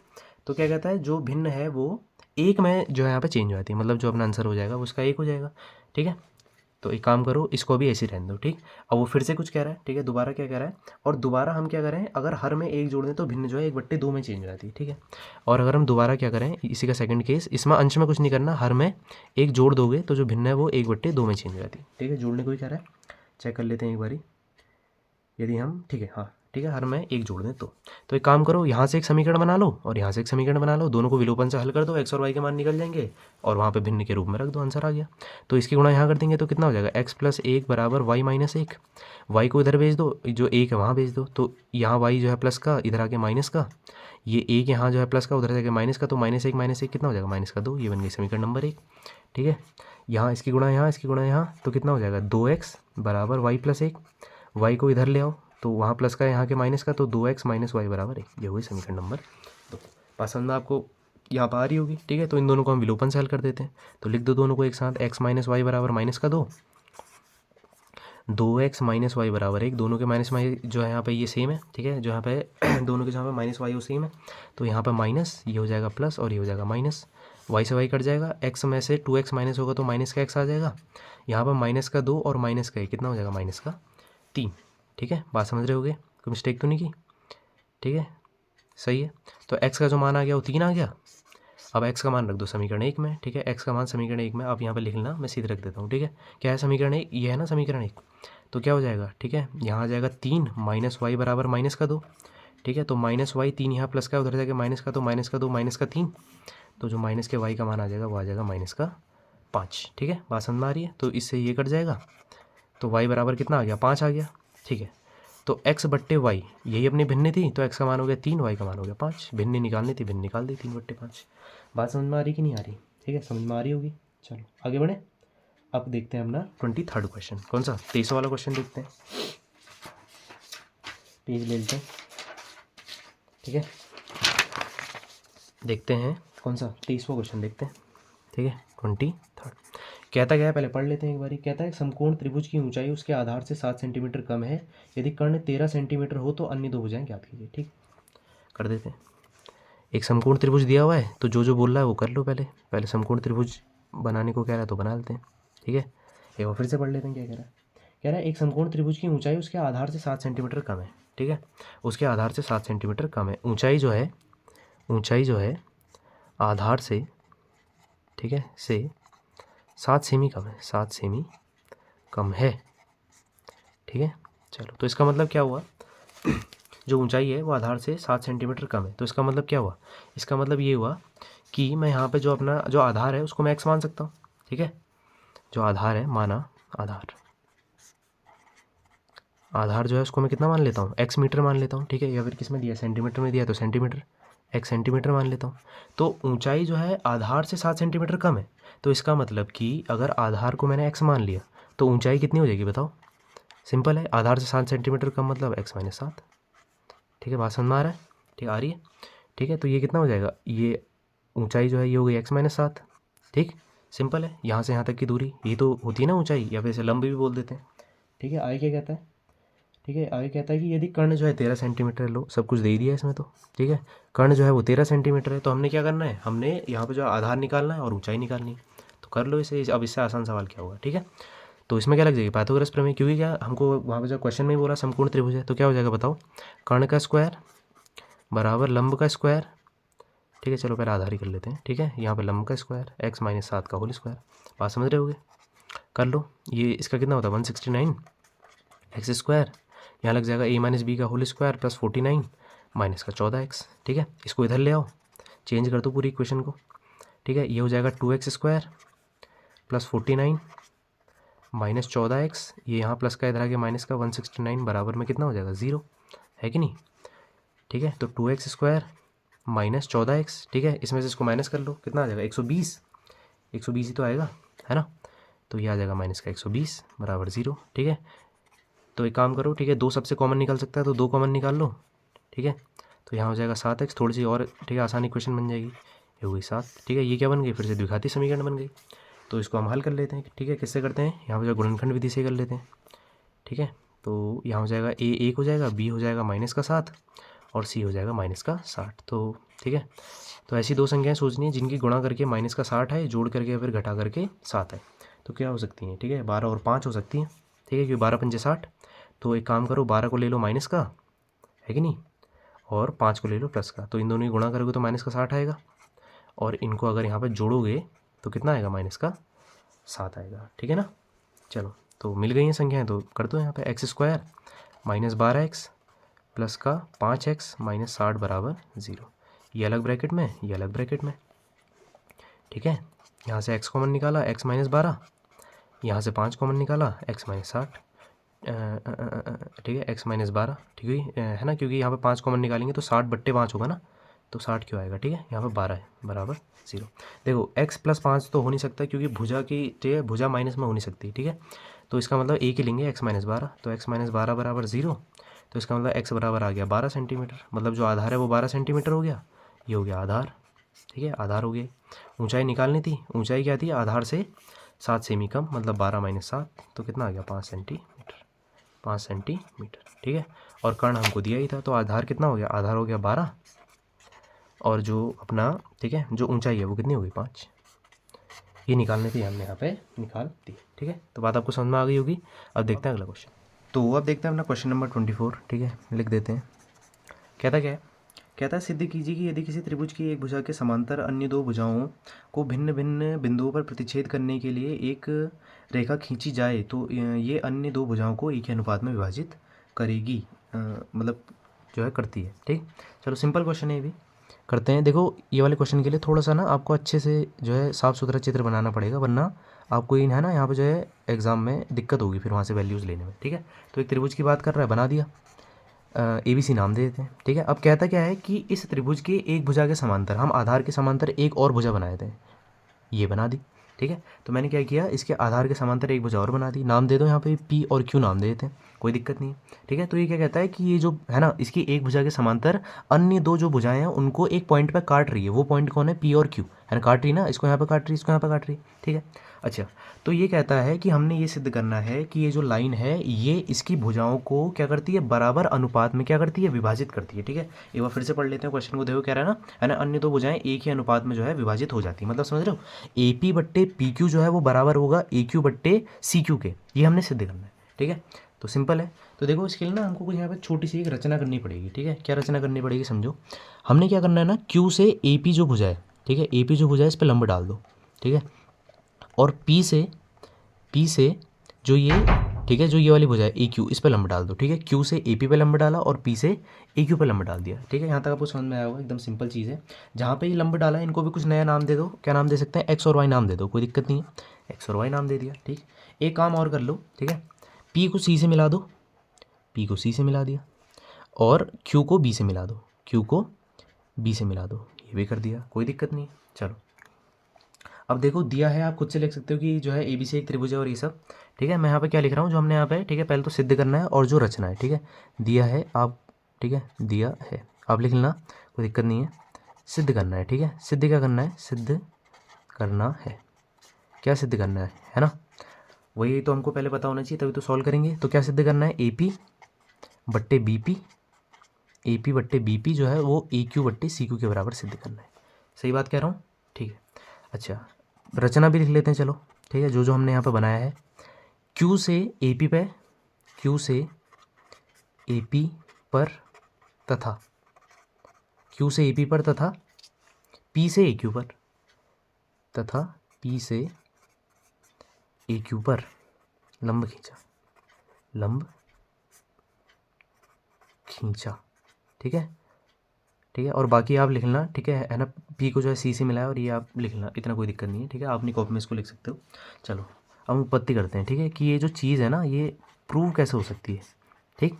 तो ज़रा ध्यान से समझना, मैं क्या कर रहा हूँ, मैं यहाँ पर जो है दो त्रिभुज ले रहा हूँ, कौन कौन से ले रहा हूँ, पहला तो ए पी क्यू, ठीक है, तो त्रिभुज ए पी क्यू, ठीक है, ठीक है, तथा दूसरा कौन सा ले रहा हूँ, दूसरा ले लेते हैं यहाँ पे, ठीक है, चलो इसको ले लेते हैं, ठीक है, P P Q B, P Q B, कौन सा ले लिया, पी क्यू बी, तो इसको ले लेते हैं पी क्यू बी, ठीक है। देखो मैं क्या कर रहा हूँ यहाँ पे, मैं ना इनका यहाँ पे जो है क्षेत्रफल निकालूंगा, ठीक है। आपको पता है त्रिभुज का क्षेत्रफल क्या होता है, 1/2 आधार गुणा ऊंचाई। तो इनके जो त्रिभुज का क्षेत्रफल है उनको मैं यहाँ पे अनुपात में रख रहा हूँ, ए पी क्यू का क्षेत्रफल, ए पी क्यू का क्षेत्रफल बट्टे पी क्यू बी का क्षेत्रफल, पी क्यू बी का क्षेत्रफल, ठीक है, ऐसा मैं कर सकता हूँ, कोई दिक्कत नहीं है। अब देखो ए पी क्यू का क्षेत्रफल निकाल रहा हूँ मैं ज़रा, 1/2 आधार, देखो जो ये ए पी क्यू है ना, ठीक है, ए पी क्यू, वैसे मेरे को ये ना जो है कुछ इस टाइप से लिखना चाहिए था, क्यू ए पी, क्योंकि जो इसका, ठीक है, जो इसका शीर्ष है ना उसको मैं क्यू मान के चल रहा हूँ, जो इसका शीर्ष है उसको मैं क्यू मान के चल रहा हूँ, ठीक है। तो ये उसका आधार हो जाएगा, अगर ये शीर्ष होगा तो ये आधार हो जाएगा, ऑब्वियस सी बात है, कौन, जो ए पी है वो आधार हो जाएगा, और जो इसकी ऊंचाई हो जाएगी वो जो एक्स क्यू है वो इसकी ऊंचाई हो जाएगी, ठीक है ना, कुछ इस टाइप से बनेगा ना। तो ये ऊंचाई होती है और ये आधार होता है, बात समझ में, ठीक है, बात आपको समझ में आ गई होगी। तो इसका मतलब आधार गुणा ऊंचाई, तो कितना हो जाएगा ए पी, ठीक है, और गुणा में जो इसकी ऊंचाई है वो क्या है, ठीक है, एक्स क्यू बोल दो इसको, या फिर ठीक है एक्स क्यू बोल दें, चलो कोई दिक्कत नहीं है, ठीक है, बात आपको समझ में आ गई होगी, ठीक। अब देखो नीचे वाला त्रिभुज वही 1/2 आधार गुणा ऊंचाई, ठीक है। अब देखो जरा ध्यान से समझना कि यहाँ पे जो इसका आधार है, ठीक है, मैं किसकी बात कर रहा हूँ, पी क्यू बी की बात कर रहा हूँ, किसकी बात कर रहा हूँ, पी क्यू बी की, ठीक है। तो जो इसका आधार हो जाएगा, ठीक है, मैं, है ना, मैं इसको कुछ इस टाइप से ले रहा हूँ ना, ठीक है, तो जो इसका आधार हो जाएगा वो यहाँ पे क्या हो जाएगा, पी बी इसका आधार हो जाएगा, ठीक, बात समझना आपको आ रही है, जो है ना, या फिर बी पी बोल सकते हैं, वो इसका आधार हो जाएगा, बी पी जो है वो इसका आधार हो जाएगा। बात करेंगे इसकी ऊंचाई की, देखो जो ऊंचाई है ना वो इसकी ये वाली होगी, ये वाली, ठीक है, ये जो चीज़ है ये इसकी ऊंचाई होगी, है ना। अगर मैं ये वाला जो पॉइंट है जहाँ पे इसने जो प्रतिच्छेद किया उसको ओ मान लूँ, तो ओ पी जो है ये इसकी ऊंचाई होगी, है ना, और ओ पी जो है वो यहाँ पे एक्स क्यू के बराबर होगा, है ना, क्योंकि जो यहाँ पे दोनों भुजाएं वो क्या है, समांतर है, तो ओ पी जो है वो एक्स क्यू के बराबर होगा, मतलब जो ये वाला त्रिभुज है इसकी जो ऊंचाई होगी वो एक्स क्यू के बराबर ही होने वाली है। तो इसका मतलब मैं यहाँ पे लिख देता हूँ एक्स क्यू, ठीक है, बात आपको समझ में आ गई होगी। एक्स क्यू से एक्स क्यू यहाँ पे कट जाएगा, 1/2 से 1/2 कट जाएगा, तो बचेगा क्या, ठीक है, यहाँ यही सेम चीज़ आएगी, ठीक है, और ए पी बट्टे बी पी यहाँ पे जो है बचने वाला है, ठीक है, इसको बोल दो समीकरण नंबर 1, ठीक है, यहाँ तक आपको समझ में आ गया होगा। चलो अब देखो, अब हम क्या करेंगे, अब मैं क्या कर रहा हूँ, अब मैं ऊपर वाला जो त्रिभुज है उसको तो सेम ही ले रहा हूँ, बस कुछ इस टाइप से ले रहा हूँ कि देखो पहले शीर्ष क्यू था तो आधार ए पी हो गया था, अब क्या कर रहा हूँ, शीर्ष को मैं पी मान ले रहा हूँ, तो आधार क्या हो जाएगा, ए क्यू, और ऊंचाई भी चेंज हो जाएगी, ठीक है, तो वही मैं करूँगा, ठीक है। अब जो है, अब कौन सा त्रिभुज ले रहा हूँ मैं, ठीक है, चलो सीधे लिख देता हूँ, ठीक है। अब की बार देखो है तो वही त्रिभुज, बस इसका शीर्ष चेंज कर देना हो, तो ऐसे लिख देता हूँ इसको पी ए क्यू, ठीक है, त्रिभुज पी ए क्यू का क्षेत्रफल ठीक है, बट्टे जो नीचे वाला त्रिभुज है उसको चेंज कर रहा हूँ इस बार जो नीचे वाला त्रिभुज है उसको क्या ले रहा हूँ, सी क्यू पी, है ना, फिर सी पी क्यू जो बोल लो, चलो सी पी क्यू बोल लेते हैं, है ना, तो लिख देते हैं, ठीक है, बट्टे त्रिभुज सी पी क्यू का क्षेत्रफल, ठीक है, सी पी क्यू का क्षेत्रफल, ठीक है। तो क्या हो जाएगा, देखो 1/2 आधार गुणा ऊंचाई, 1/2 आधार गुणा ऊंचाई, ठीक है। तो ठीक है, ये लिया ना, अब की बार ये इसका शीर्ष है और ये इसका आधार है, ठीक है। अच्छा, तो क्या हो जाएगा, 1/2 आधार मतलब कौन हो जाएगा, ए क्यू हो जाएगा, 1/2 आधार गुणा ऊंचाई, ठीक है। अब देखो जो उसकी ऊंचाई है पहले एक्स क्यू थी क्योंकि ये शीर्ष था, अब शीर्ष ये है तो ऊंचाई हो जाएगी पी वाई या फिर वाई पी जो बोल लो, पी वाई, ठीक है, समझ में आ गया होगा। चलो अब देखो नीचे वाले त्रिभुज की बात करते हैं, 1/2 आधार गुणा ऊंचाई, 1/2 ये है ना, ठीक है, तो इसका जो आधार हो जाएगा वो सी क्यू हो जाएगा, जो आधार है वो क्या हो जाएगा, सी क्यू हो जाएगा, और जो इसकी ऊंचाई है देखो वो हो जाएगी ओ क्यू जो कि बराबर होगी पी वाई के, ओ क्यू हो जाएगी जो कि बराबर होगी पी वाई के, तो यहाँ लिख देता हूँ पी वाई से पी वाई कट जाएगा और 1/2 से 1/2, तो यहाँ पर भी ये सेम चीज़ नीचे उतर जाएगी और यहाँ जाएगा ए क्यू बट्टे सी क्यू जो कि हो जाएगा समीकरण 2 के बराबर। बात आपको समझ में आ गई होगी। चलो अब देखो, अब मैं क्या कर रहा हूँ, मैं यहाँ पर 2 त्रिभुज ले रहा हूँ, ठीक है, मैं उनको जरा यहाँ पर हाईलाइट भी कर देता हूँ। पहला त्रिभुज है ये वाला, कौन सा त्रिभुज है पहला वाला, ये वाला, कौन सा, बी क्यू पी, और जो दूसरा त्रिभुज है वो है सी क्यू पी, तो बी क्यू पी, ठीक है, बी क्यू पी तथा सी क्यू पी में, मैं इसको जरा लिख देता हूँ, त्रिभुज बी क्यू पी और सी क्यू पी में, ठीक है, क्या होगा बी क्यू पी तथा सी क्यू पी में, देखो जरा दोनों है ना, दोनों जो त्रिभुज है उनका आधार सेम है क्यू पी, देखो बी क्यू पी का भी आधार सेम है, सी क्यू पी का भी आधार सेम है, तो दोनों का आधार सेम है, इनका जो यहाँ पे क्षेत्रफल होगा वो इक्वल होगा, तो मैं लिख सकता हूँ त्रिभुज बी क्यू पी का क्षेत्रफल, बी क्यू पी का क्षेत्रफल बराबर किसके हो जाएगा, सी क्यू पी के क्षेत्रफल का क्षेत्रफल, है कि नहीं। चलो यहाँ तक आपको समझ में आ गया होगा, इसको हम यहाँ पे बॉक्स के अंडर कर लेते हैं, ये भी काम आने वाला है हमारे, ठीक है। आगे बढ़ते हैं, समीकरण 2 लिख देता हूँ जरा पीछे से, जो समीकरण 2 थी, समीकरण 2 से जो इक्वेशन 2 मैंने बनाई थी ना, उसको यहाँ पे लिख देता हूँ एक बार, देखो क्या थी, ये थी इक्वेशन 2, पी ए क्यू का क्षेत्रफल बट्टे सी पी क्यू का क्षेत्रफल, सी पी है ना, त्रिभुज पी ए क्यू का क्षेत्रफल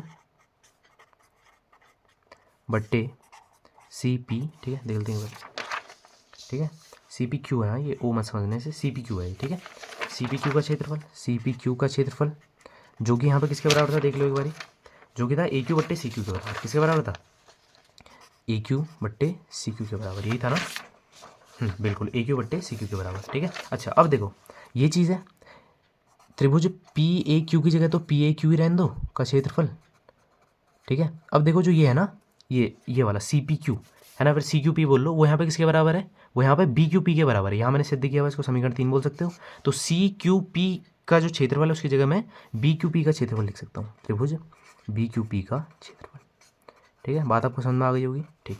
तो इसका मतलब कि ये जो तीनों चीज़ें आपस में बराबर हैं।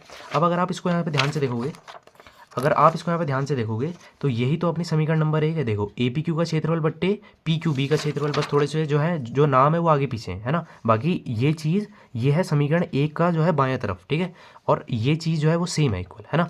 अगर आप यहाँ पे जो हमारे समीकरण 1 है उसकी दाईं तरफ देखोगे तो ए पी बट्टे पी भी है, तो इसका मतलब कि जो ये है इसके बराबर में आ जाएगा ए पी बट्टे, है ना, बी पी, ये आ जाएगा, ठीक है। तो इसका मतलब चारों चीज़ें आपस में यहाँ पे बराबर हैं, इसको और इसको अगर मैं हटा दूँ तो क्या आ जाएगा, ए क्यू बट्टे सी क्यू बराबर ए पी बट्टे बी पी, ठीक है। तो ये चीज़ तो हमने यहाँ पे प्रूव करनी थी, देख लो है ना, ए क्यू बट्टे सी क्यू बराबर ए पी बट्टे, है ना, यहाँ पे बी पी, बस थोड़ी सी जो आगे पीछे आ रही है कोई दिक्कत नहीं है, और ये चीज़ हमने यहाँ पे प्रूव करनी थी, बात आपको समझ में आ गई होगी, ठीक है। तो ये अपना क्वेश्चन जो है वो हो गया सॉल्व, बात आपको समझ में आ गई होगी, ठीक है। अगर हो सकता है कि आपको इस क्वेश्चन को समझने में थोड़ी सी दिक्कत आई हो तो इसको एक बार ना जो है एक बार रिवाइंड करके फिर से देख लें, ठीक है वैसे सिंपल क्वेश्चन कुछ नहीं इसमें। चलो आगे बढ़ते हैं, क्वेश्चन नंबर 25 कहता क्या है, कहता है एक सीधा राजमार्ग एक मीनार के पाद तक जाता है, मीनार के शिखर पर खड़ा एक आदमी एक कार को 30 अंश के कोण, ठीक है, 30 अंश के अवनमन कोण से, ठीक है, कोण पर देखता है जो कि इस मीनार के पाद की ओर समान चाल से चल रही है, ठीक है। पहले चित्र बना लेते हैं क्योंकि है ना त्रिकोणमिति के अनुप्रयोग से क्वेश्चन है, तो चित्र बनाना तो कंपलसरी है ना, बिना चित्र के सॉल्व होगा ही नहीं। तो ये ठीक है, ये अपनी मीनार है और ये एक, ठीक है, एक यहाँ पर राजमार्ग है, ये एक हाईवे है जो कि इस मीनार के पाद तक, मतलब है ना ये आधार तक जाता है, ठीक है, आधार जो इसका यहाँ पे पॉइंट है यहाँ तक जाता है, ठीक है। यहाँ पे एक आदमी खड़ा हुआ है जो कि एक कार को देख रहा है, ठीक है, एक कार को देख रहा है। अच्छा है ना, यहाँ पे कितने के जो है अवनमन कोण से देख रहा है, 30 अंश के यहाँ पे अवनमन कोण से देख रहा है, ठीक है। 30 अंश के अवनमन कोण से देखेगा तो यहाँ पे जो इसका उन्नयन कोण भी हो जाएगा, जो इसका उन्नयन कोण यहाँ पे बनेगा वो भी कितने का हो जाएगा, 30 डिग्री का हो जाएगा, ठीक है। बात आपको समझ में आ रही होगी, ठीक है। आगे बढ़ते हैं, ठीक है। समान चाल से जाता है, 6 सेकंड बाद कार का अवनमन कोण 60 अंश हो जाता है, ठीक है। मतलब क्या हुआ, पहले वो उसे देख रहा था और 6 सेकंड बाद उसने जो है कहीं और को देखा, फिर एकदम से जब उसने दोबारा कार की तरफ को देखा, है ना, 6 सेकंड बाद, तो जो उसका यहाँ पर अवनमन कोण हो गया, ठीक है, जो उसका अवनमन कोण हो गया, जो उसका यहाँ पे, ठीक है, 60 30, तो जो उसका अवनमन कोण हो गया वो कितना हो गया, वो 60 डिग्री हो गया, ठीक है। कितने में, 6 सेकंड में, मतलब कि 6 सेकंड में कार ने इतनी दूरी तय कर दी। कितनी तय कर दी वो भी देखेंगे, ठीक है। तो इस बिंदु से मीनार के पास तक पहुंचने में कार को, ठीक है, कार द्वारा कितना समय जो, ठीक है, उसको यहाँ से, मतलब यहाँ से लेकर के यहाँ तक जो उसको टाइम लगेगा पहुँचने में, वो हमने यहाँ पर निकालना है, ठीक है। बहुत सिंपल क्वेश्चन है ये भी। और कोई वैल्यू तो नहीं दी, मैं एक बार देख लेता हूँ, ठीक है ना।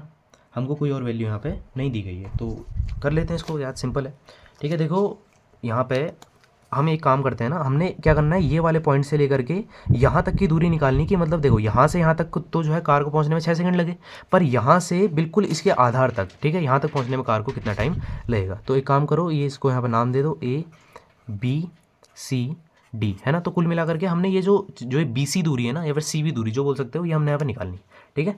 बहुत सिंपल क्वेश्चन है, करते हैं इसको सॉल्व, ठीक है। तो एक काम करो कि जो ये AB है ना, इसको x मान लो, ठीक है।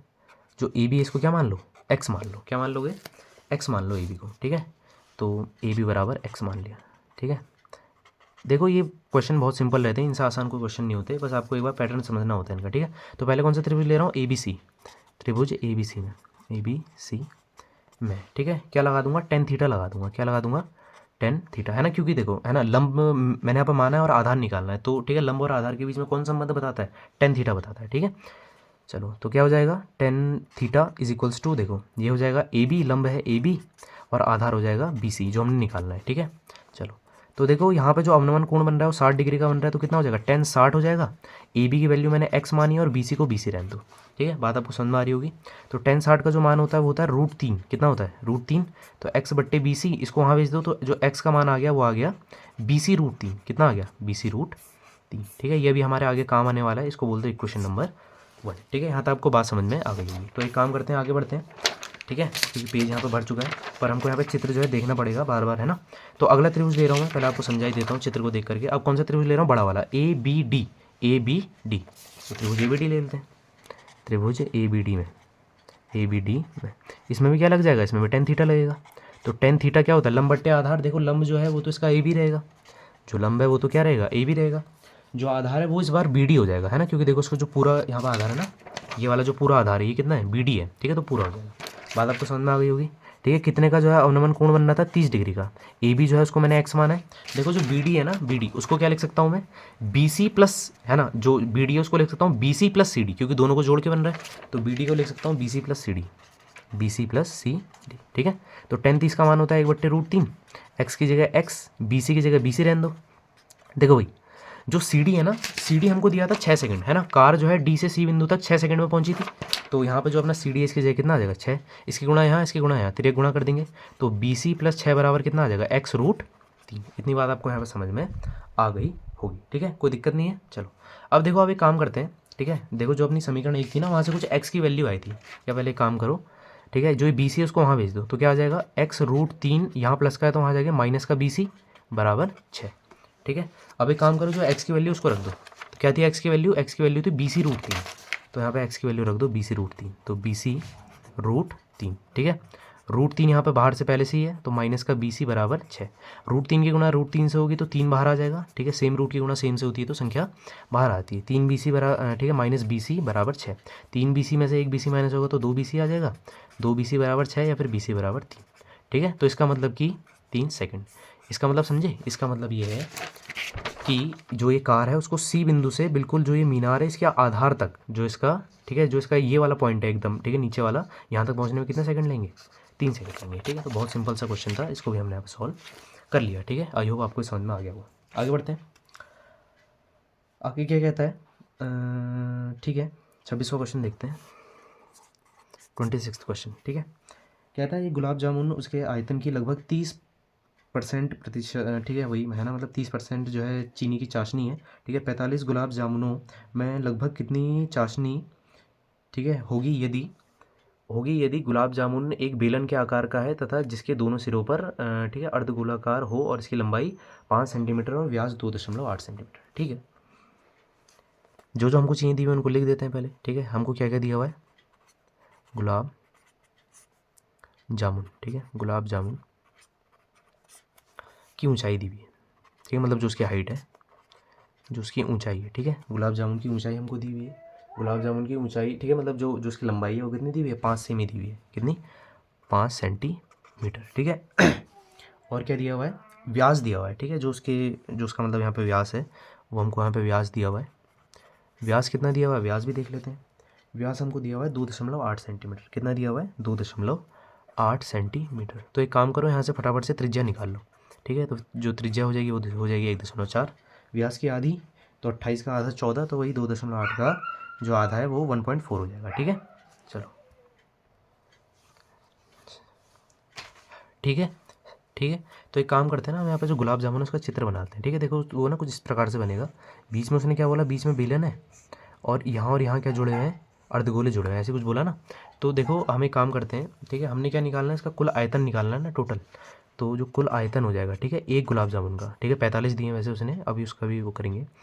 एक गुलाब जामुन का, ठीक है, एक गुलाब जामुन का कुल आयतन। ठीक है, क्या हो जाएगा, देखो मैं आपको फॉर्मूला लिख देता हूँ। ठीक है, बीच में बेलन है तो इसका आयतन क्या होता है, पाई आर स्क्वायर है। इस फॉर्मूले आपको याद होनी चाहिए। दो अर्धगोले जुड़े हैं तो 2 गुणा 2/3 पाई आर क्यूब। ठीक है, बात आपको समझ में आ गई होगी। देखो यहाँ पे एच आ रहा ना, एच। एच मतलब क्या है, बेलन की ऊंचाई। ठीक है, टोटल की जो ऊंचाई है वो तो हमको 5 सेंटीमीटर दी हुई है, पर हमको यहाँ पे बेलन की ऊंचाई निकालनी पड़ेगी ना। तो मैं क्या करूँगा, जो अर्धगोले हैं वो क्या होती है, केंद्र से लेकर परिधि तक की दूरी। तो अगर मैं इन दोनों अर्धगोलों को माइनस कर दूंगा तो मेरे पास क्या निकल करके आ जाएगी, मेरे पास निकल करके आ जाएगी ये जो अपना है ना, जो बेलन है इसकी ऊंचाई निकल करके आ जाएगी। तो पहले काम करते हैं, बेलन की ऊंचाई निकाल लेते हैं, है ना। जो हाइट निकलेगी बेलन की कैसे निकलेगी, पूरा जो अपना यहाँ पे क्या है, जो पूरा का पूरा अपना अर्धगोला है या फिर ठीक है, जो अपना पूरा का पूरा यहाँ पे गुलाब जामुन है उसमें से मैं यहाँ पे दोनों की दोनों जो त्रिज्या है अर्धगोलों की उनको माइनस कर दूंगा। ठीक है, तो एक अर्धगोले की त्रिज्या है कितनी, 1.4, तो दोनों की कितनी हो जाएगी, 2.8। तो 5 माइनस 2.8। ठीक है, बात समझ में आपको आ रही होगी। 5 में 2.8 माइनस करेंगे तो कितना आ जाएगा, ठीक है, 50 में से 28 माइनस करोगे तो 22। ठीक है, तो मतलब 2.2 आ जाएगा। ठीक है, तो हाइट कितनी आ गई उसकी, 2.2 सेंटीमीटर। तो सारी वैल्यूज़ रख दो फॉर्मूले में और आ जाएगा। ठीक है, वॉल्यूम वी से दिखा देता हूँ। ठीक है, तो देखो क्या था, एक बार चलो फिर से लिख देता हूँ, कोई दिक्कत नहीं है। पाई आर स्क्वायर एच प्लस 2 गुणा 2/3 पाई आर क्यूब। ठीक है, वी बराबर, तो देखो क्या आ सकता है, पाई कॉमन आ सकता है और आर स्क्वायर, तो पाई आर स्क्वायर बाहर कॉमन निकाल लो, अंदर बच जाएगा एच। ठीक है, और यहाँ से इससे गुणा हो जाएगी तो 4/3 और क्या बच जाएगा, आर बच जाएगा। ठीक है, सारी वैल्यूज़ रख दो, पाई की 22/7, आर कितना था, आर था अपना 1.4 ना। ठीक है, 1.4, तो 1.4 का क्या हो जाएगा, 1.4 का स्क्वायर हो जाएगा। हाइट कितनी निकाली है, 2.2 प्लस 4/3 और जो आर है, ठीक है, आर जो अपनी त्रिज्या फिर से वही आ गई तो 1.4। ठीक है, तो ये सारी की सारी जहाँ पे, ठीक है, ये कैलकुलेशन है, आप खुद से कर सकते हो। ठीक है, मैंने इसका पहले से आंसर निकाल रखा है ताकि वीडियो की लेंथ ज़्यादा ना हो। तो वो आंसर आएगा लगभग 49.9 के बराबर आएगा। ठीक है, कितना आएगा, 49.9 सेंटीमीटर क्यूब। ठीक है, तो ये क्या आया, ये आया है एक गुलाब जामुन का आयतन। ठीक है, अब ये एक का है तो हमने कितने का निकालना है, 45 गुलाब जामुनों का। ठीक है, 45 गुलाब जामुनों का आयतन निकालना है। तो ये एक का है तो 49.9 गुणा कितना हो जाएगा, 45। ठीक है, तो इनकी भी यहाँ पे जो मैंने आंसर निकाल रखा है लगभग 2245.5। ठीक है, सेंटीमीटर क्यूब ये आएगा। ठीक है, अच्छा अब देखो यहाँ पे अभी हमारा आंसर नहीं आया है, एक चीज़ हमको और करनी पड़ेगी। उसने बोला था ना कि जो चाशनी है ना, वहाँ पे 30% ही उसकी क्या है, चाशनी है। ठीक है, 30% का मतलब समझते हो, मतलब जो अपना टोटल आया क्या है, ठीक है, 45.5, तो इसका 30% क्या रहा है, मतलब 30/100 हो जाएगा, है ना। तब जाके अपना जो टोटल आंसर आएगा, या फिर 2245.3 है ना, डिवाइडेड बाय 10। ठीक है, इसको अगर आप सॉल्व करोगे आपके पास लगभग आएगा 600, ठीक है, 73.6, ठीक है, सेंटीमीटर क्यूब। तो ये हो गया हमारा यहाँ पे ठीक है, चाशनी का आयतन, ये हमने निकालना था, ये हमने यहाँ पे निकाल दिया। ठीक है, तो ये क्वेश्चन भी आपको समझ में आ गया। तो अब देखते हैं जो 27 वाला क्वेश्चन है। ठीक है, बहुत सिंपल क्वेश्चन है ये भी, यहाँ पे वर्ग अंतराल दिया हुआ है और यहाँ पे जो इसकी, ठीक है, जो एफ है, जो यहाँ पे बारंबारता है, वहाँ पे इसने दो जो, ठीक है, जो बारंबारता है उनको यहाँ पे हटा करके एक्स और वाई लिख दिया है। ठीक है, ये यहाँ पे एक्स है और ये वाई। तो हमने क्या करना है, हमने इन्हीं बारंबारता को निकालना है। योग दिया हुआ है इनका 60। ठीक है, बारंबारता को योग जो है 60 दिया हुआ है। माध्यक भी हमको यहाँ पे दिया हुआ है 28.5। ठीक है, बहुत सिंपल है। ठीक है। तो हमें काम करता है, हम यहाँ पे सबसे पहले सी एफ, ठीक है, जो यहाँ पे सी एफ है जिसको हम संचयी बारंबारता बोलते हैं, वो निकाल लेते हैं। बहुत सिंपल होता है, ठीक है। जो आपने क्या करना है यहाँ पे जो है, ठीक है, जैसे हम माध्यक निकालते हैं ना, तो वही सारी की सारी चीज़ हमने यहाँ पे करनी है। तो आपको पता है जो चीज़ यहाँ आती है वही यहाँ इसको और इसको जोड़ करके यहाँ लिखते हैं, तो 5 + x, ये हो जाएगा कितना 25 + x, ठीक है। ये हो जाएगा 40 + x, ठीक है। ये हो जाएगा 40 + x + y, ये हो जाएगा 45 + x + y, ठीक है। और इनको जोड़ेंगे तो कितना 105 आ जाएगा, तो 105 + x + y, ठीक है। बात आपको समझ में आ गई होगी, चलो ठीक है। ये चीज़ ठीक, तो आपको पता होगा कि जो चीज़ यहाँ आती है ना लास्ट में, वो यहाँ पे इसके बराबर होती है। ये चीज़ आपको पता होगी, जो चीज़ यहाँ आती है वो लास्ट में, ठीक है, जो चीज़ लास्ट में यहाँ पर आती है वो यहाँ पे इसके बराबर होती है। ये चीज़ आपको पता होगी ना। एक यहाँ पे ना छोटी सी चीज़ सही कर लेना, ठीक है। मैंने क्या कर दिया यहाँ पे, ठीक है। देखो यहाँ ये इसको यहीं तक ही रखेंगे ना, इसको थोड़े जोड़ेंगे, ये तो योग है ना इनका, ठीक है। तो वही मैं कह रहा कहाँ पे मिस्टेक हो गई, ठीक है। ये तो योग है ना इनका, ठीक है, ये योग है, तो ये कैसे जुड़ जाएगा, ठीक है। तो आपको पता है ये वैल्यू होती है एन की, इसको हम एन भी बोलते हैं। और जो एन की वैल्यू होती है और जो सी एफ का जो लास्ट पद होता है वो दोनों आपस में बराबर होते हैं, ठीक है जी, आपको पता होगी। तो लिख सकते हैं 45 + x + y = 60, ठीक है। तो x + y की जो वैल्यू आ जाएगी 60 में से, ठीक है, उधर जाएगा तो माइनस का, तो कितना आ जाएगा 15। ये बन गई समीकरण नंबर 1, ठीक है। यहाँ तक आपको समझ में आ गया होगा। अब देखो आगे क्या करेंगे, अब आगे ना हम यहाँ पे f और सी एफ की जो यहाँ पे वैल्यू निकालेंगे। तो देखो जो यहाँ पे सबसे बड़ी जो यहाँ पे बारंबारता होती है वही क्या कहलाती है, f। तो 20 है तो ये f हो जाएगा। इससे एक जो ठीक पहले वाला होता है उसको ही क्या बोलते हैं, सी एफ बोलते हैं, ठीक है। फॉर्मूले में यहाँ पे रखेंगे।